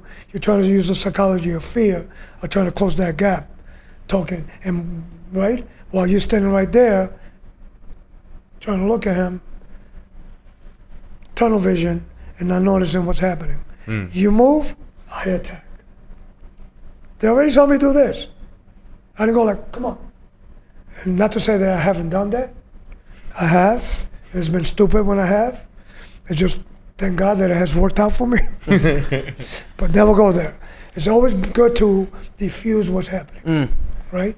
And then if that, then now you have to attack, because he opened the door. He's already showing you his intentions. And this is what I tell people: when you train constantly, you can feel the other person's energy. You can feel the energy. You can see it. You can read body language. I don't know this when I was working as a bodyguard. So you can stand one way, I go, he's going to attack. But what you don't know is that I'm ready for you. And when I get on my floor every night, I got 2 kilometers on me. People don't know that. Now they do. It's all 50 of you. Just no. Matt definitely knows. No, we're gonna get more views than The that. reason for that is because you can get anybody coming through the door with a weapon or something. So you come in with a weapon, my kilometers are tacticals. I pull them out, they open up. And they're ready to do what I have to do. You came into my establishment.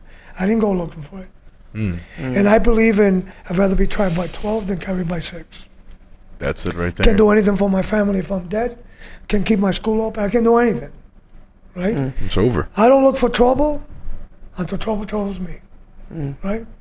And so, but if you open that door, I'm willing to shut it down. There's not going to be. I'd rather talk my way out. Sifu. I think that's definitely something.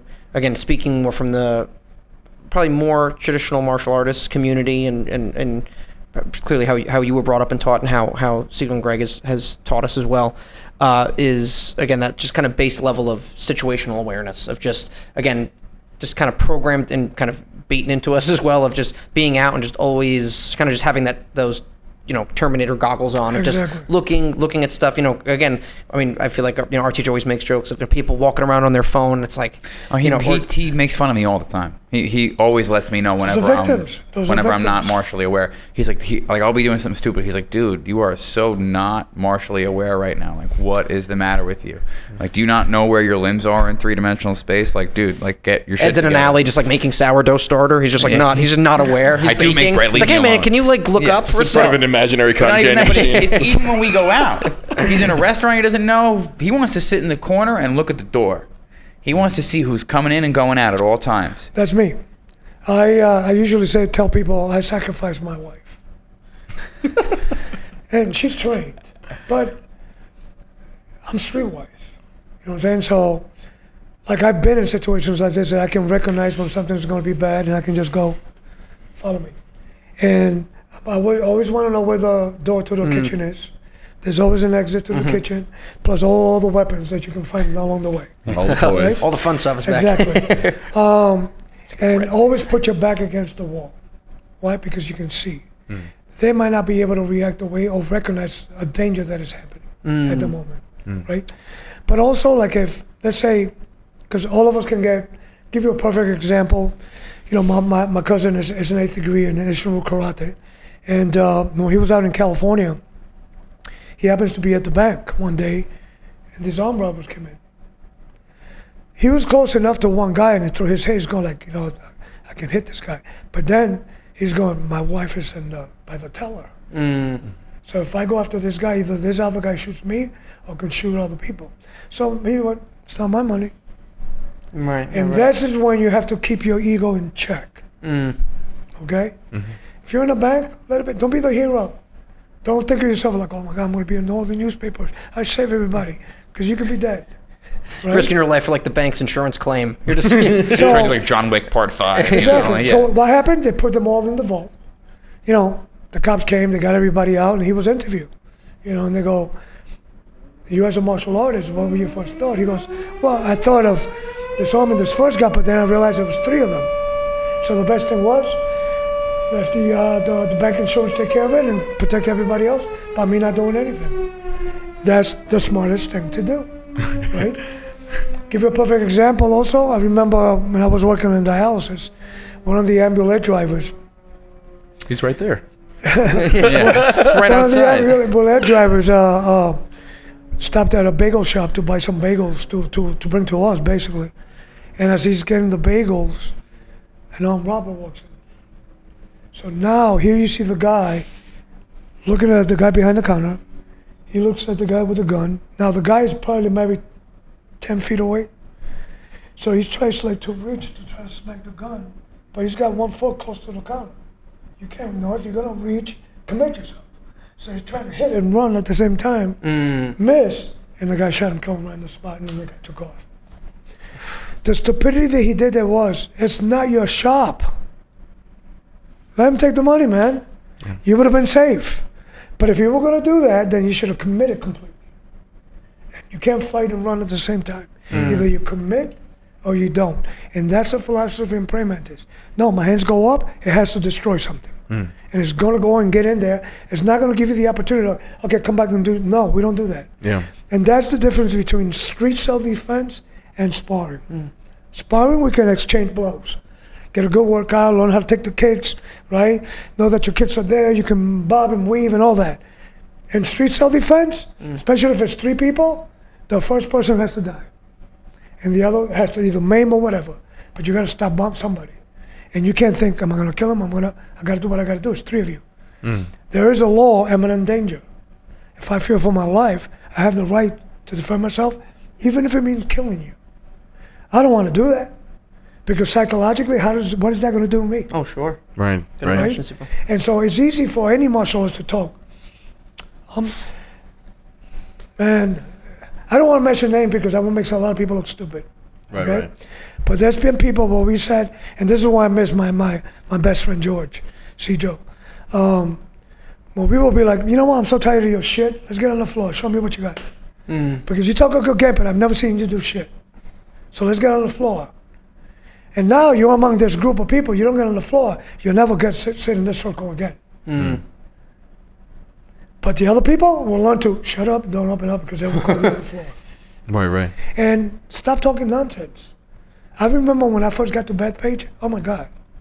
You know how many challenges? And this is what I tell people. You want to find out?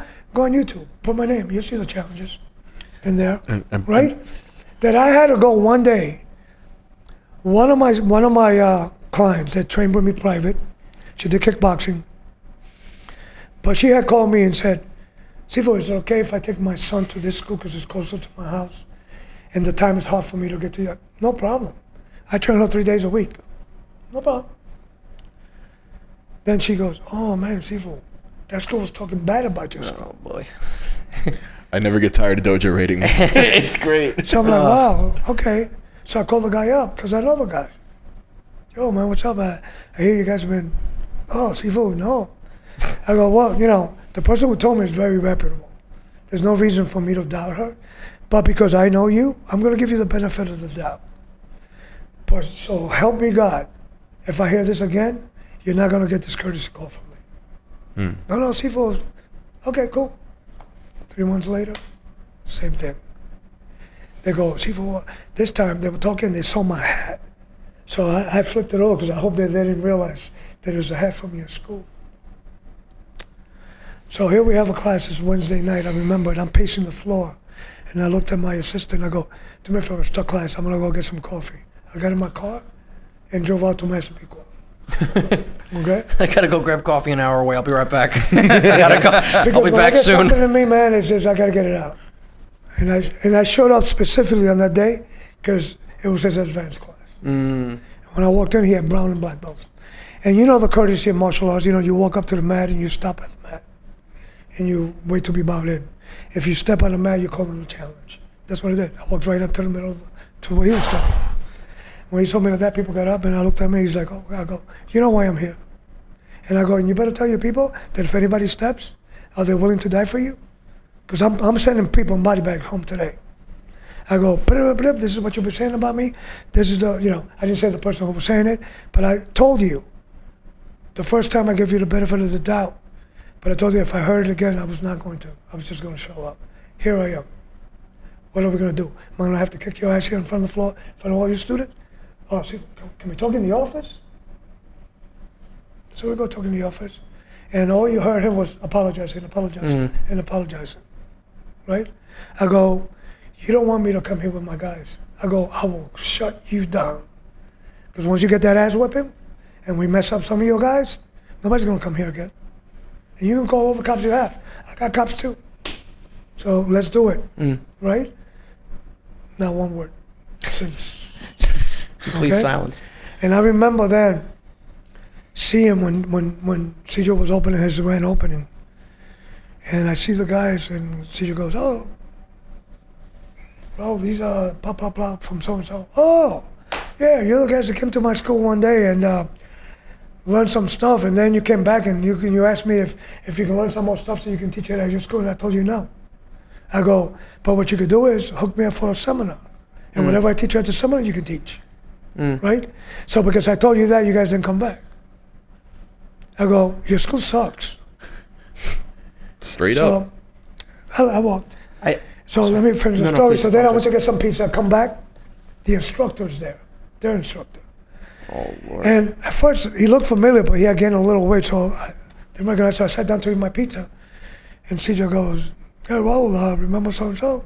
I go, oh my God, I thought it was you, but I wasn't sure. I go, you're getting a little weight there.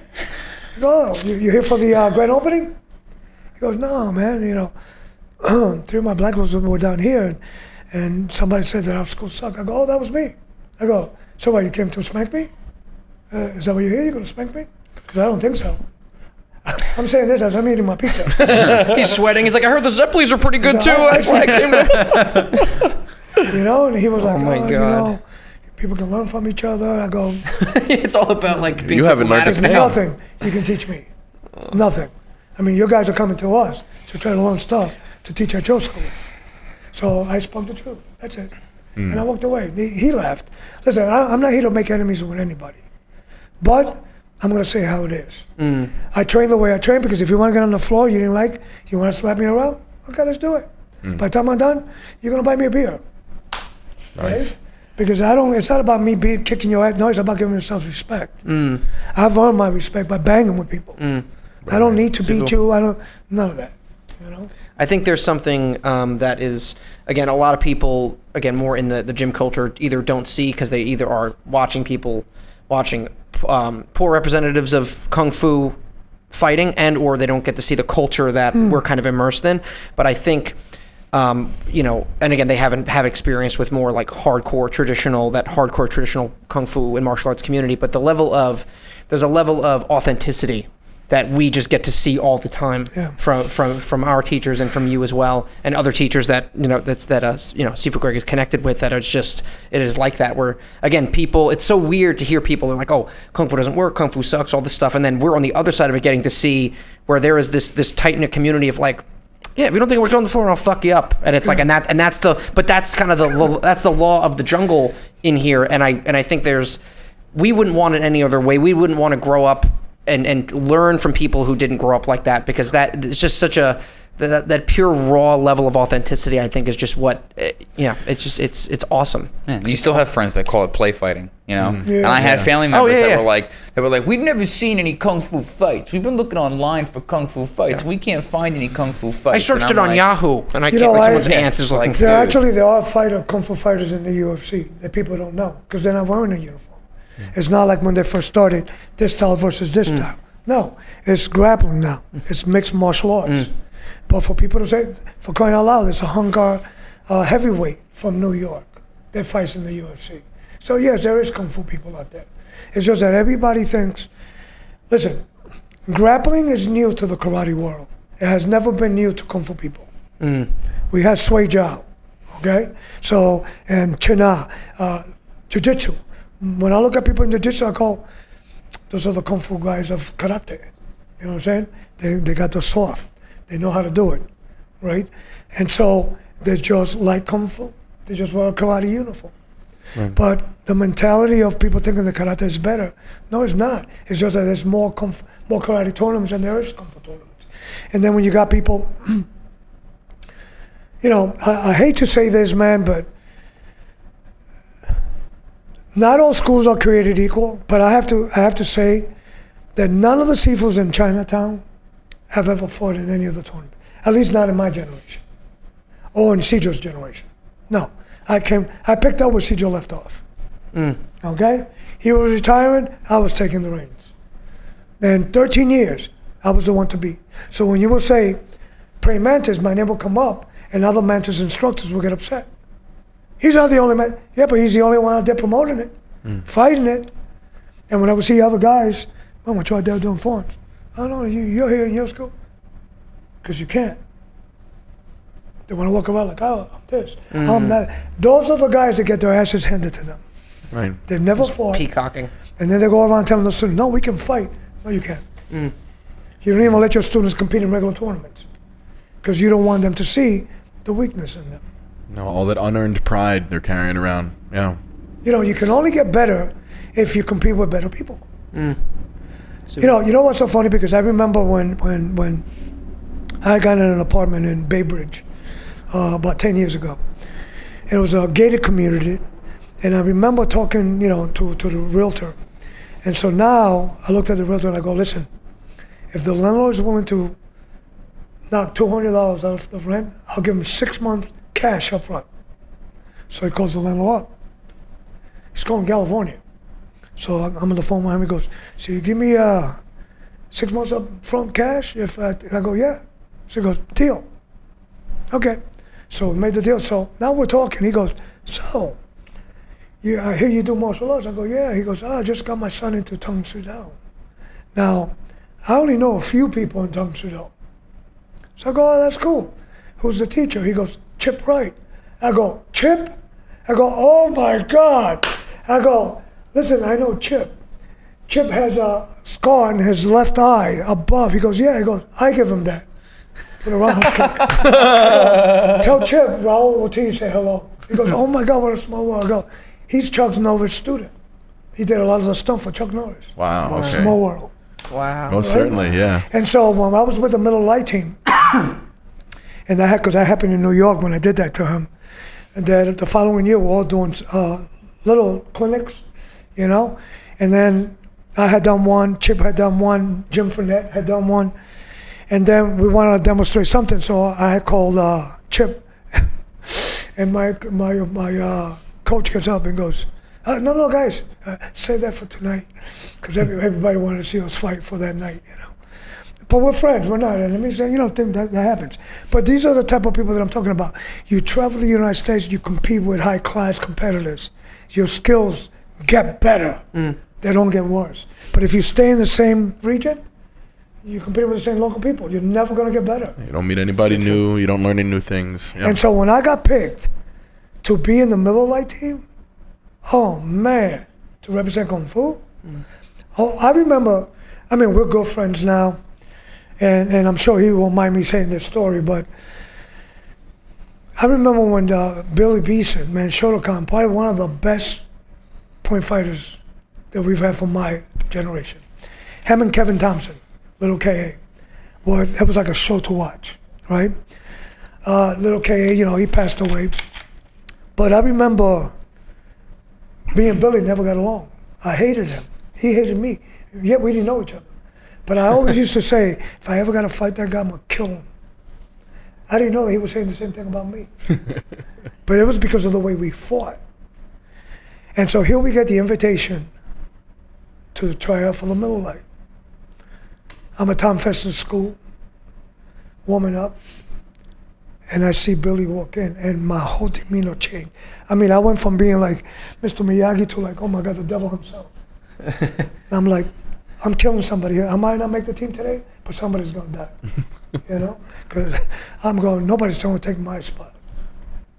And just a little, I apologize. So then he goes, all right, guys, blah, blah, introduce everybody. Get there. Raul up. Billy up.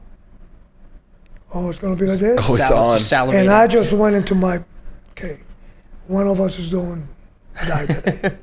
And Billy's quick, God. Man. And when Billy moved, I just spun, man. Boom! Hit him with that spinning hook. And all he was able to do was just this. I caught him so hard, he actually flew 6 feet to the wall. And then I was on top. Tom Fester jumped in the middle to separate us, you know? Because I saw enough. Okay, so now we're sitting down, and then he called people up to talk about, you know, about the sparring, and Billy was like, never seen a spinning hook that quick in my life. He goes, if I didn't block it, he would have taken my head off. So we became friends, like really good friends from that point on. Excellent. You know what I'm saying? Interesting. That we would go to tournaments and we were like, oh, I bet you he sweep him.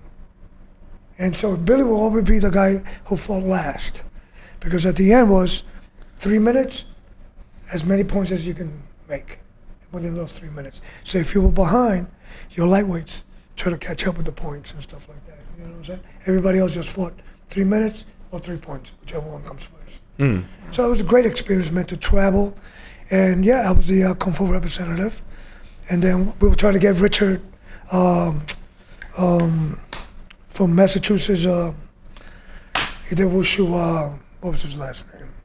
Oh my God. Can't think of his last name right now. Anyway, but he passed away from cancer. So that was sad. But that was the whole thing, you know, like our level of competition changed when we started hitting the nationals. And you're talking about Kung Fu guy. Let's put it this. At that time, I don't know if you guys remember the name Keith Hirabayashi. If you ever saw, what's that movie? Scorpion and Mortal Kombat. Mortal Kombat, yeah. And the original one? Yeah. He's the one who was dressed in blue. Oh, Sub-Zero. Sub-Zero. That's Keith Hirabayashi. Oh, all right. And he was the East Coast Kung Fu champion. I was the, West Coast, and I was the East Coast. So when we get to compete, we will be at the Grand to Wow. You competed against Sub-Zero. That's badass. Real Mortal Kombat. So, it was, but the cool thing about him was that even though he did wushu, he could fight. He could fight. So not everybody that does the contemporary wushu doesn't know how to fight. There's a lot of good fighters out there. They just like the acrobatic part of it, Right. But to me, that's contemporary, and then you have traditional kung fu. And in traditional kung fu, you have to test your skills against other fighters. Because how do you know your technique really works? How do you know praying mantis works? Because it was challenged by other people. And that's how techniques work. When I worked as a bouncer, I knew what was for training and what was for combat. And I had to be honest with that, right? And come back and change everything. And go, okay, guys. And this is why, when you guys ask me, but why do I like praying mantis the best? It's not that I like it the best. It's that it's one of the most practical fighting systems for kung fu.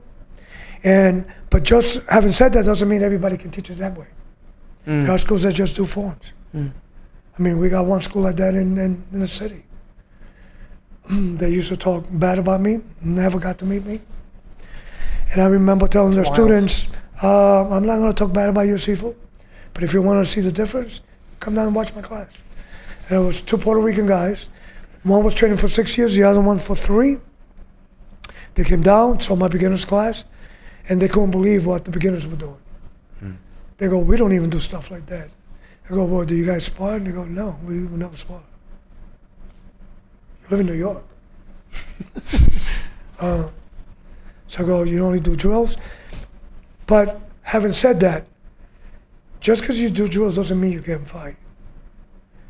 Because like I was saying when we were having the dinner, when you train self-defense, somebody raises their hand, you're on point. You take care of that, so you recognize what's going to happen. So you're not going to exchange blows with the person. The techniques have to be quick, blah, blah, blah, and that's how you train. So we train like that also, but we also bang. You need to bang so the body gets that spirit, wakes it up. And Right. I mean, if you're not fighting, then what are you training for? It's one of those things. You got to pressure test your material, and you and Sifu Greg, that's the mantra, right? And my Mantis team, my first Mantis teacher, when he found out that I was working as a bouncer, came to the club because it was around his house. He looks at me, he goes, "What are you doing?" I go, "Bouncer." He goes, I see that, but why? I go, "I want to test the skills. I want to see how good the style works." He looked at me, he goes, "You're fucking crazy." And he went home. But the funny part is that after a month of me training with him, I actually moved from the Bronx to Westchester so that I can train with him every day. So I will be waiting in front of his house every day when he got home from work. And you will see him with a cool smile like, wow, this guy is something. He would go like, never met anybody like you. I go, and you never will. Every day, 4 hours a day, 5 days a week. The only times that we had break was on the weekend, so he could spend it with his family. Wow. And stuff like that. But Wow. Out of, I guess, our own brotherhood here on Long Island, how did you get together with Sifu Greg? Kind of how did your relationship start with him? And could you describe how it's changed over the years? Well, I met Greg through Moses, his teacher. Moses and I were friends, and we were competing younger. And then when, Moses opened the Kung Fu school, started getting students, that's how we met Greg. And you can tell right away that Greg really was hungry for Kung Fu, man. He was there all the time training. He came everywhere Moses came. And we noticed things like that, when we used to tell Moses, you got to take care of him, man. He follows you everywhere. You got to take care of that guy, And sometimes, you could be the Sifu and not be aware that somebody really wants to learn, right? And not notice the things that they do, that they're always there with you. You know what I'm saying? You might bypass that. But, so that's why you need friends to be able to let you know, you got a good student there, man. That guy really looks like he really wants to learn. And as a year went by, man, Moses had students that came and went, and Greg stayed there, man. No matter what happened, Greg always stayed there. We respected him for that because it's hard, man, when you see Sifus and students are leaving for whatever reason, it's business, right? It happens that other students might leave too. And then you find that little small group that just says, no, I'm going to stick it out, to the end. And we're glad that he did, because after that, then, we stepped in to fill in that void, when Moses stopped teaching. and stuff like that, and keep him in under our wing to make sure that he stayed in the right path. You know what I'm saying? And for us to make sure that not block him, but push him to the limelight, because we're getting older. It's like, and this is what I hated, that when I was coming up, no one did this for me. I had to get out there and do it by myself.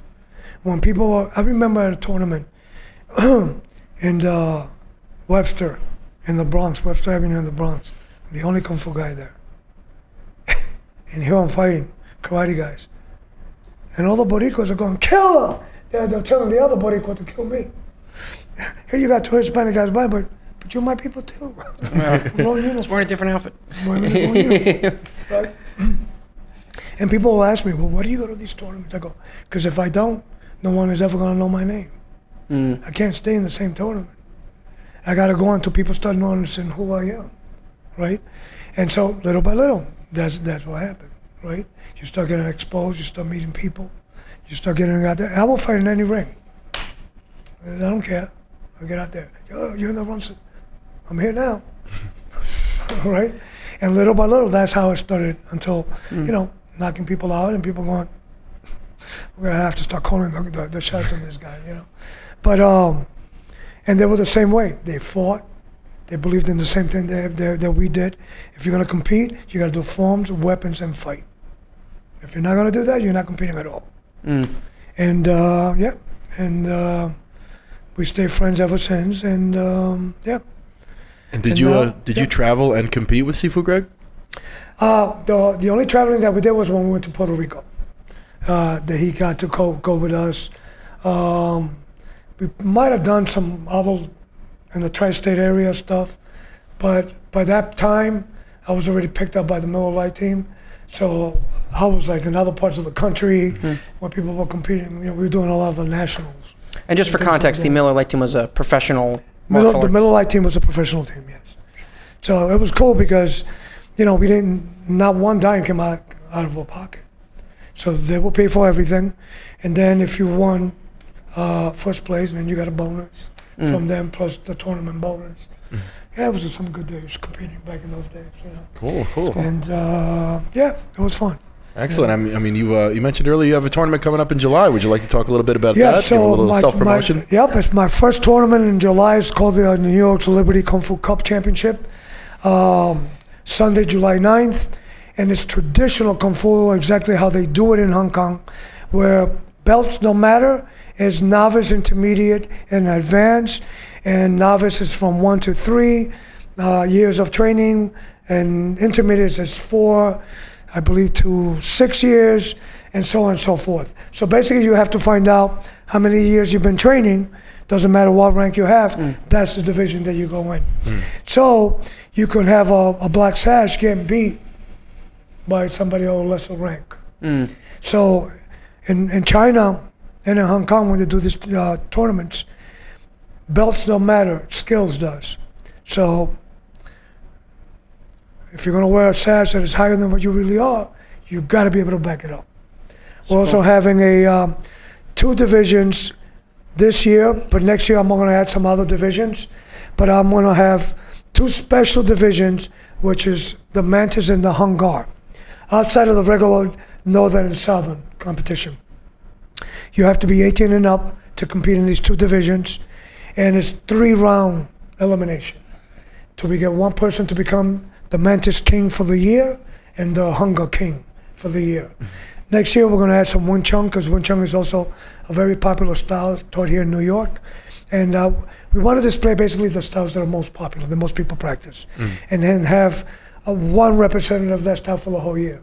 So every year they have to come back and defend that title and things like that.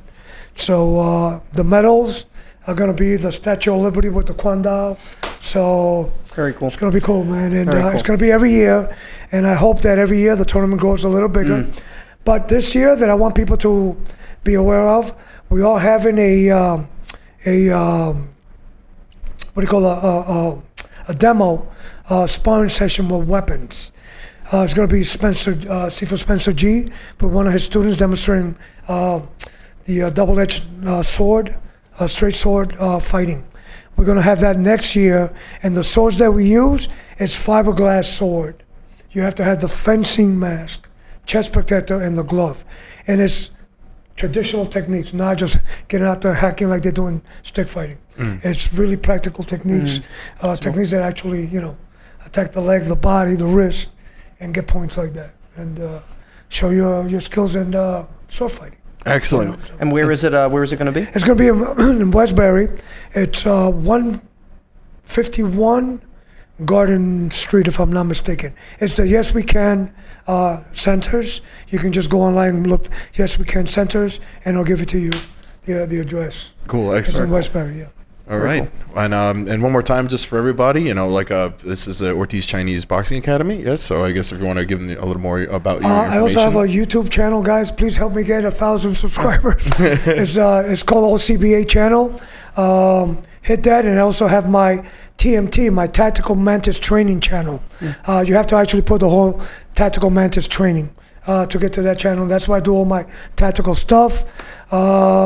And you can hit me up on my email, ortizacademy@gmail.com. And we'll have all your links and everything Thank you. Posted as well. And just a quick thing, unless you have something as well. I did have something I wanted to ask, but say what you're going to say. Mine was more of like an end cap kind of final thoughts thing. So if you want to go first. So one thing we didn't touch on that I wanted to get to was the tapes that you used to make. Okay, yes. The Panther production tapes that you used to make. What drove you to make those tapes? Okay.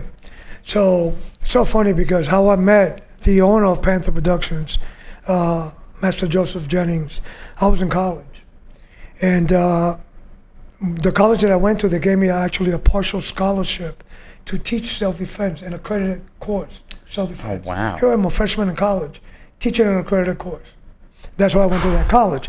And this is when the college was starting to introduce martial arts into their programs.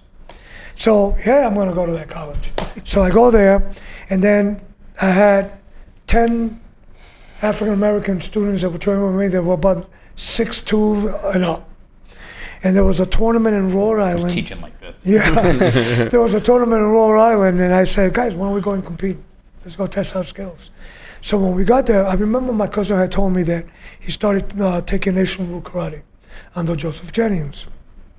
So as we get there, I see this entourage of 30 people that come out, they got the jackets, and it says Rochester, New York, and it says Asian Rule Karate.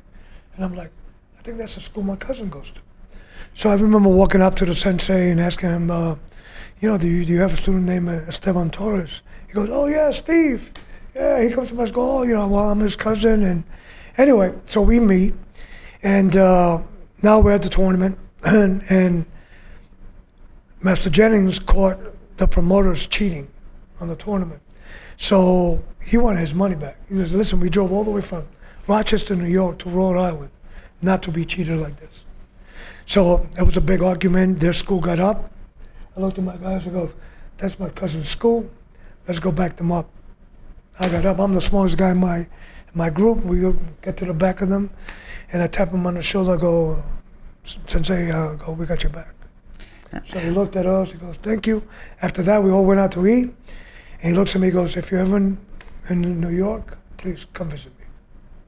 So when I graduated, I didn't want to come back to the Bronx. So my aunt had said, why don't you come up to Rochester for a bit? You might like it up here. My cousins were still there, so I said, okay. So I went, and he takes me to the school. So when I walked in, he sees me, say hello. I trained with him for 1 year. I got my black belt from him 1 year. All I had to learn was 8 forms. But the funny part was when I would do my Kung Fu forms, he would go, can you do them in the private room so nobody would see me? But I remember him giving me also the sparring class to teach, because I was doing 9 brooms. None of those guys had ever seen anything like that. It was like, what is this? This guy's just sweeping people, right? And so I got my black belt like that. And then he was the first instructor that I ever saw who had 7 schools at that time, all over the Rochester area. Wow. He moves out to California, and he wrote a couple of books that actually became bestsellers, like Winning Karate, and became one of the bestsellers. And then he opened Panther Productions. So he started doing all these tapes on, judo, things like that. I'm winning in the Kung Fu tournament, I'm becoming the Kung Fu champion in New York. So he sees my name constantly, calls me up and says, will you be willing to do some tapes on Mantis? I'm like, hell yeah. You know what I'm saying? So he gave me the opportunity to go out to fly out to California and film the tapes out there. And I had to fly twice because we had to do the voiceover. And so it was pretty good, man. And those tapes were selling all over the world. Every 6 months, man, I got a nice, hefty royalty check. So it was really nice, you know. Very cool. And then after like about, I would say probably about maybe 10 years, I started dwindling down a little bit. So he asked me, do you want to sell your rights to Century? And like, yeah, how much is Century going to? He goes, 10,000. Yeah. Because now I'm getting checks like it's 500, right? Mm-hmm. So I'll take the 10,000. And so then Century was selling them, the tapes. Huh. But what's good, the funny part about it is this, that when I got to Hong Kong the first time to meet my training brothers, they were all calling my name. I didn't know none of them. They all had my tapes. So wow. I remember getting an interview by Warrior Magazine from Germany. The guy came here, the editor. And prior to coming, he sent me an email. He goes, Sifu Ortiz, I don't know if you know this, but you were the first Mantis instructor to all of Europe. Everybody had your tapes in the 80s. Wow. So I was like, wow, I was touched by that. And it's so funny because my books, I got 2 books, I make more money in Europe than I do here in the United States. Huh. So I guess the people in Europe appreciate more the American martial artists than the American people. Everyone's doing Mantis over there. I think we're just under attack in this country by social media nonsense and distraction. Nobody can focus on a book for long enough to learn it. So on those tapes, what I did was I put 13 forms that you can get from White to Black Sash, but they're done different, so that I protect the students that actually train with me. Mm-hmm. So we have one form that we do that is a family form. We call it Sao Ba Tung Long. It's called Mantis Takes First Step. And it's the first form that my first Mantis teacher taught me. And so if somebody goes up to one of my guys and go, yeah, I train with Sifu Ortiz, my guys are going to go, you know, Mantis Takes First Step. And they're going to ask you to do it. And if you do it like in the video, then they know you never train with me. Mm-hmm. They won't say anything. They go, oh, good. Yeah. They just want to entertain you again. It's funny because you answered a question of mine without me asking it, because I was going to say, like, you know, it took us years to convince Sifu Greg to do YouTube. We were trying to get him to do it forever. And he was like, people are going to steal my stuff. They don't appreciate what they're getting. They haven't earned it. They don't get it. So I was wondering, like, how did you protect, you know? And so that's an interesting way. And I only gave you 13 forms. Only. You know what I'm saying? I mean, it's 85. My God, overwhelmed. I think I have 6 or maybe 5. I don't even know. But and then, you know what's good about Praying Mantis is that you don't need the whole system. What you need to understand is the principles that guide the style, right? And then applications. And if you guide yourself with that, you start getting a better understanding. A form is just going to teach me a new rhythm, a new way to turn, right? Maybe a new combination. But I still got to be able to pull that off. Right. Outside of that form, right? And so that's what people need to understand, that people look at forms thinking that it's a magic formula. It's not. When I teach Praying Mantis, I'm teaching my method. I'm teaching combat. So that's why when we go to Hong Kong, my Sifu will go, Raul, Sunda? Yes, Sifu. Because he wants me to do the stuff. And then he'll go, oh, okay, Raul, this technique, blah, blah. I go, okay. And then I'll show it based on my experience, right? And it works, how it works, and how applicable. And when people go like, wow. And I'll call people from the audience to try it on. You know, one of the best things is one of my guys, because my TMT program is international right now. So one of my representatives, one of my Sihings in Germany for TMT, Sifu Nikolai Chow. And he has Nikolai Chow is 6'7". He's got students bigger than him. Oh my God. He brought this year, Ike.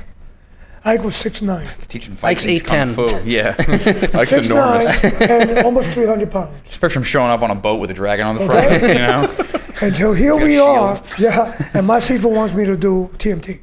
So, okay, Sifu, I go Ike to demonstrate the technique. And I'm moving him like a ragdoll. Now everybody wants to try it. And so when I do a seminar, and I'll demonstrate something, I'm always looking to see that one person who's got that little smirk, like, because you always have that one guy who thinks he's a badass, right? Can't even clean his ass, but he always thinks he's a badass. So I already have you pegged, and what I do is I go around, I go, okay, I need a volunteer. You man, you look strong, come on. I picked you already. A little smirk, right? So now I got up and I go, I'm gonna demonstrate this way and I'm gonna demonstrate this way. Then I ask her which one was more powerful, right? And now you're gonna be like, oh God, that one. So I remove all doubt. I don't want anybody on the floor. I don't want to experience what William Chung experienced with Bill Pastepi when he got jumped from behind. And people go, oh, he got jumped, his Wing Chun sucks. If you're jumping from behind, you're gonna take me on the floor. And when I'm ready to fight, to separate us, why don't you face me, right? So when I do that, I pay attention, because if I see that, you're the one who's gonna wanna attack me, and you have no idea how I'm gonna be. I'll punch you right in the throat. Because you just came from nowhere to attack me. What do you expect me to do? So let's remove that doubt, so I can teach my seminar at peace and not put you in danger. Right? So anybody who has it, okay, come here, let me show you. But you don't know that I'm picking you because of that. Right. You think that, okay, He you're gonna thinks come I'm out, strong. right? Or you always get this one person. What about this? Or you're trying to do a technique and now he's stiffening up. And you go, the only reason you're stiffening up is because you know what I'm gonna do. Right? But let's try this. And then I switch it on you, and they're like, oh, I go, see how you gonna block that one?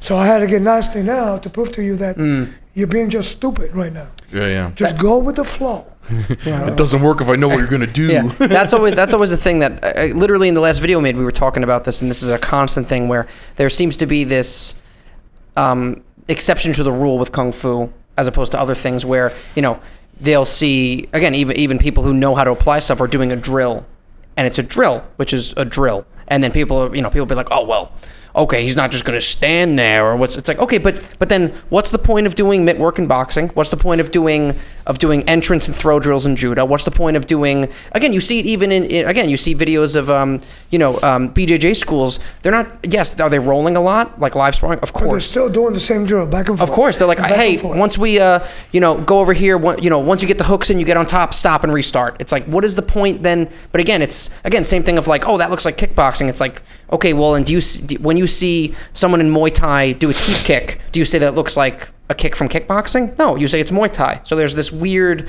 exception to the rule with Kung Fu that... It's just ignorance, because they look at Kung Fu and they think that Kung Fu people are just going to fight doing this, flower movements. No, man, that's in forms, right? We box just like anybody else. Now, having said that, it's just sad with the schools that teach martial arts. You're teaching more art than martial. There's nothing martial about what you're doing. But you're lying to the people, right? So, listen, if you've never fought, it's really hard to teach somebody how to fight, okay? But as you get older, you still can teach somebody how to fight, whether you're fighting or not, because you know how to fight. You did it. So you can coach people. That's why in boxing, most of these coaches fought when they were younger, so they can coach well. But if you never got in the ring, you ain't gonna coach anything. You don't know anything. You don't know defense, how to attack, how to bob and weave, how to sidestep, how to set them up, nothing, right? And this is why when people look for a teacher, you gotta find a teacher that's gonna cover the things that you want, right? Not all schools are created equal, right? Every school has something different, but every school is good. You just gotta find what is it that you want. If a big guy like you, it's hard to find big guys like you in Kung Fu, because Kung Fu is not designed for big guys like him, right? Judo, that's what you should be doing. Stuff like that was like, come here, man, bam, and you'll slam him on the floor like launching a pancake, people across. right? But you're doing Kung Fu and you move gracefully. He's big, Yeah, he does. meaty guy. And that's the whole thing, that people will look at you, and this is what I tell people, guys, man, when I was fighting heavyweight, people will go like, why don't you drop weight and fight in the middleweight? No. Because as a heavy, I still can move faster than them because they're heavier. I just got to make sure that they don't hit me. Because they have the miss. same skills I have. Right. But because I'm lighter, I got an upper hand. I can get in and out before they get. But I've been clocked. Oh, wow. Oof, good shot, my man. You know? But that's being honest. Because I remember when we were trying, CJ and I were trying for team for the Pan Am team. And we had to compete in Jersey. And here I am, we're fighting with this karate guy. And I'm outscoring him, right? I think I need just one more point. And I go to blitz, and as I go to blitz, I slip on my own sweat. And he hits me with a beautiful lead leg front kick right in my solar plexus. I mean, I hate it. You know what I'm saying? One of those, ooh.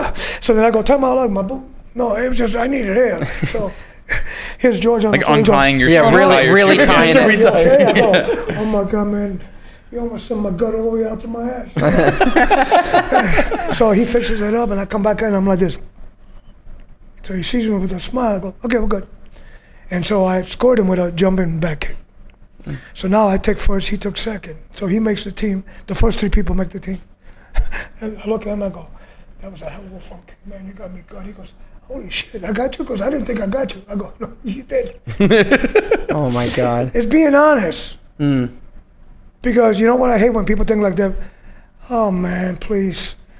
But you're in the street, you get your ass whipped. Yeah. This is a tournament, right? And so I acknowledge when you get hit techniques like that, because you know what? It keeps me alert that to train to never get hit like that again.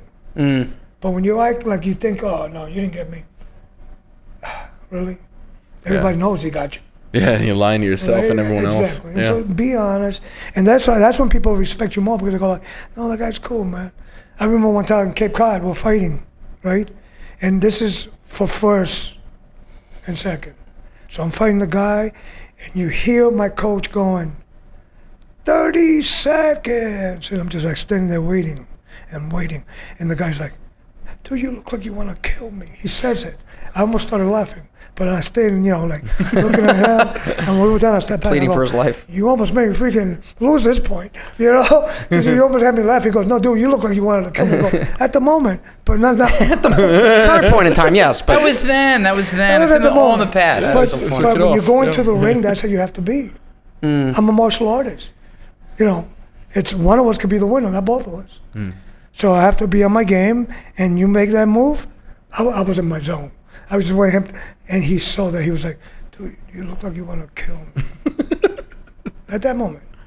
And then you're back to who you are, right? And people need to know how to get into that zone, come out. Because when I'm in that zone, the only person I hear is my coach. Everybody can yell, but I train myself to listen to that one voice. He can hear, he can see what's out there. I can't. So he can tell me, he's dropping his hand, whatever it is, then you sit from there. Sifu.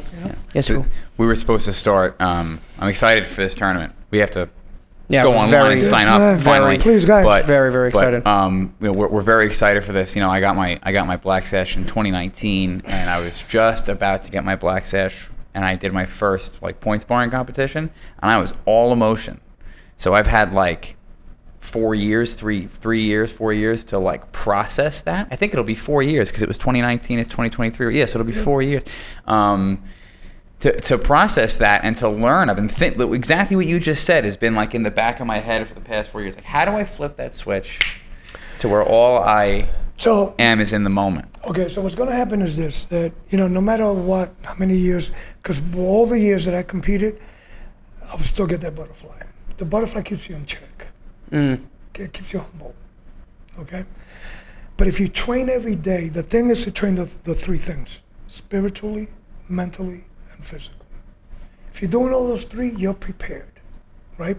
So physically is doing your form, getting yourself in shape, get that cardio going. Spiritually is meditating, see yourself competing, right? And then the mentally will be, look at the form, do you have it on video? See it, so it stays in your head. Right? So now when you get to that tournament, you got all 3 elements together, right? That's why we always use a diamond shape, because if I take one of those sides out, the diamond collapses, right? So they can only work together. And so you're still going to have the butterflies. But once you start, they go away. As the years go by, and the more you become a more veteran, is less the butterfly, but you're always going to get it. It's just less. So I remember when I was in Hong Kong, and I took my guys to compete for the first time. I'm there for defending my title. the Grand Championship. The first one that I won was 2011, and this is 2012. So Elliot comes over to me and goes, Sifu, you're not going to warm up? And I looked at Elliot and I said, well, why am I going to warm up with something that I do every day? Every day is my warm-up. So he looked at me and was like, oh, wow, Sifu, I never heard that before. That's badass. Right? So then when they called my division, okay, I went there, took my sword out, did a couple of warm-ups, boom, boom, get the spirit out, and be ready. At this point, when you're there, either you're ready or you're not. No matter, you see people that got there, they're training for a whole half hour, a whole hour. If you're not ready by now, that was not going to help you. They're just too tired to perform. Exactly. Exactly. One thing is getting warmed up, hitting the pad so that you lose, or going through your phone quicker, blah, blah, blah, to make sure you got that stance. But you already got to be ready. And this is when the Sifu needs to step back. It's your moment right now. No coaching that I do is going to give you anything extra right now. Right? So if you train right, and you did the right thing, then it's you. Right? Because the job of a Sifu is to train you. Your job is to train, to make sure you got it. Because you're the one who's got to get and fight up there. No matter how much your coach is yelling, do that, do that. If you don't see it, it ain't going to happen. Right? So it's all about you at that moment. Same thing with forms. I remember one time going to do a form. I'm there. I'm the champion. I'm the one they got to beat. Start doing my form, and as I did the 7-star kick, there was water on the floor. I slipped and went to a split. Oh. So they wanted me to, do you want to start again? I go, no. Took me out of my zone. All right, no, I bowed out. So that was it. Once you're taken out of that zone, it's hard to get back into it right away. Right. That's it. And so when you walk in there, it's find yourself. When I'm going to a tournament, my division is up, I don't talk to nobody, put my earpods, listen to music or whatever it is, something meditation, concentrate, stay focused, and then look to who is my competition. And when I was competing, the person that was giving me the run for my money was Master Derek Williams, Shotokan. And to this day, he's competing, man. God bless him. You know what I'm saying? And so, but those are the type of people you want. Because when you got respect like that, it's like, and this is what I got to tell people, I can walk into any karate school, they know who I am. Right? Because that's what we based our reputation. We will only get one tournament a year, Kung Fu, and it was in Chinatown. At that time, it was Wei Hung that was doing it. And I remember many times they won't let some of the Westerners compete. Oh, wow. Like if you came from another school, you went from the schools in China, because they knew you were a better fighter. And that tournament died away when somebody got crippled, got kicked in at the bleachers and broke their back. And Oh no. But anyway, like I said, none of the Sifus in Chinatown have fought. The only fighter that came out of Chinatown who's a Sifu is Paul Vizio. And yet his kickboxing didn't come from his Fujao Bai. Came from Miyazaki, Shotokan. Yeah. Okay, Miyazaki was his coach, and he was at my first kickboxing match. He actually autographed the belt and said to the next future champion. Very cool. And he goes, stick to it, man. You'll be the next future champion. And my goal was, I want to be able to fight Bill Wallace, man. Because if I get to knock him out, I'll be famous for the rest of my life. The super right? duper foot. Super, yeah. There's always miracles. Super foot senior. He was the only guy that was really, something to aim for. And he fought Butch Bell, and then he retired out of that, and I was like, that's it. But you still can fight. No, it doesn't mean nothing to me anymore. Right. It doesn't mean. That's the guy that, and what a great guy. I got the opportunity to meet Bill Wallace at a seminar. The coolest dude ever, man. Really cool guy. And he's a badass. He's a badass. And he's in his 70s now, right? He's still correct. teaching. He's in his 70s. And I remember, one article one time, because he used to do an editorial for Black Belt magazine. And somebody had called him a has-been. And he said, I'd rather be a has-been than I never was. Right? Yep. Two words. And this is why, sometimes my students go like, oh, Sifu, you should go out there compete with these other Sifus that are competing now. They weren't competing when I was competing. Why should I go and bust a bubble now? Let them get trophies. Yeah. You know what I'm saying? I'm going to go there and they're going to shit in the pants when they see me. And especially if they hear that I'm going to compete. they're gonna want to pull out. And that's why in that tournament they asked me if I was gonna compete. I said no. And then in forms, because I was a defending champion, they let me go last, and I said, well, calling everybody to line up. I was taking off my sweatsuit, and when it bow, jumped in, and I bow, and everybody looks and they go, fuck. Uh-oh. But check it out, right? I win the grand, and this Taekwondo guy comes up. He looks at me, goes, man, Sifu, he goes, I waited 10 years to be able to compete against you. What do I have to do to be like you? I looked at him, I go, you kidding me, man? I go, you already are. I go, I only won because of who I am. If I wasn't here today, you definitely would have won. Okay? All right. That's what a true warrior does. You got to be honest. I only won because I am the grand champion. And I'm doing something different than you guys are. You know what I'm saying? But if I wasn't here, you definitely. Because you got to recognize that. His Taekwondo was good. So you have to be able to recognize that. If I would have told him, well, you know, just train a little more, you pompous piece of shit. That's how people are going to look at you. No. So I hope that he always goes like, no, he gave me a good tip. Man. He told me that if I would have been there, he would have won. Right? That's what you want people to see you as, And, being honest. Just to that point, maybe a good place to end is leading off of that is any words of advice for aspiring martial artists or people who are lost in their training or who are kind of, you know, in the thick of it, you know, and also to that, any advice that you would give your former self in the. Well, the best advice that I can give somebody is, you know, do your research when you're looking for a school. There is a school out there for everybody. And you just got to find out what it is that you like. If you like grappling, then you want to go into either wrestling or jiu-jitsu schools.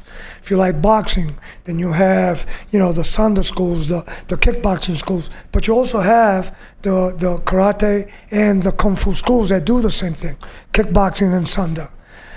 Do the research on the instructor. Come to a class. Don't look at the teacher. The teacher might be able to walk on the ceiling, but can his students do the same? Mm-hmm. So what you need to do is look at the students and look at what that Sifu has produced, right? And what I tell my students is this. When someone walks into your school and they look at the floor, the skill level of everybody should be so good that they can't tell who the Sifu is. That's how good the skill level should be. But also, trust your Sifu. Be patient, because if you want to get a black belt tomorrow, there's plenty of schools that will do that. Mm-hmm. You know, there are schools that we call them take my dough. They will give you a black belt in a year. Has nothing to do with the style.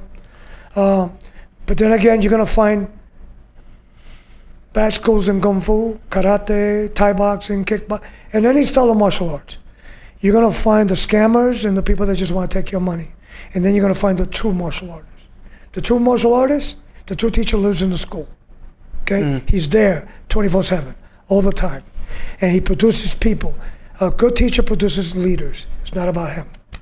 It's about how can I leave my style in the right hands so it can survive for the next generation. Like my particular style, 400 years. I'm 8th generation. My guys are 9th, right? So now they get to pass that. It's a history of 400 years that you have to entrust in people. The benefits that I've got, I'm glad that I'm able to pass that to other people, because if it wasn't for martial arts, I would have definitely been lost in the streets of New York. I would have been dead by now or in jail. But this kept me focused, made me go to school. I've accomplished every goal that I wanted through my martial arts.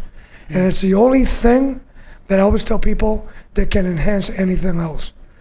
Baseball, soccer, hockey, none of those sports can enhance education or behavior of a person. Martial arts enhances everything, because martial arts is a way of life. And when we say, what is a way of life? 7 days a week, you train. You don't have to go to school 7 days, but you should train 7 days a week. That's a way of life. So when I ask you people, what is martial arts? And they tell me it's a way of life, and I ask you how many days you train, and you tell me 3, I tell you that's a hobby. That's not a way of life. You might be embarrassed at the moment, but I'm making you think. Is this a way of life or is it a hobby for you? Because if it's a hobby, you're going to fall into the 99% that dabble in it. Only 1% becomes the master or the grandmaster that everybody honors and things like that, right? Which one do you want to be? Not to say that the 99% are not good. We're not saying that. But only one person can do techniques and you're going like, wow. Why is his technique like this? I don't have it. Because he's living it, right? And that's the difference. Love it. Okay? Sifu? But trust your teachers. Yeah. Thank you, Be Sifu. patient. Thank you very much, Sifu. Oh, This thank was you, Sifu. Unbelievable. Yeah. John? Take it All away. right. Well, thank you. It's been such a pleasure sitting and speaking with such a legend as yourself, Sifu Raul. So I cannot thank you enough. Also, thank you to all of our listeners, our viewers. Thank you to all of our patrons, our followers on social media, all of the social medias. And thank you again. This has been the Martial Mind Podcast.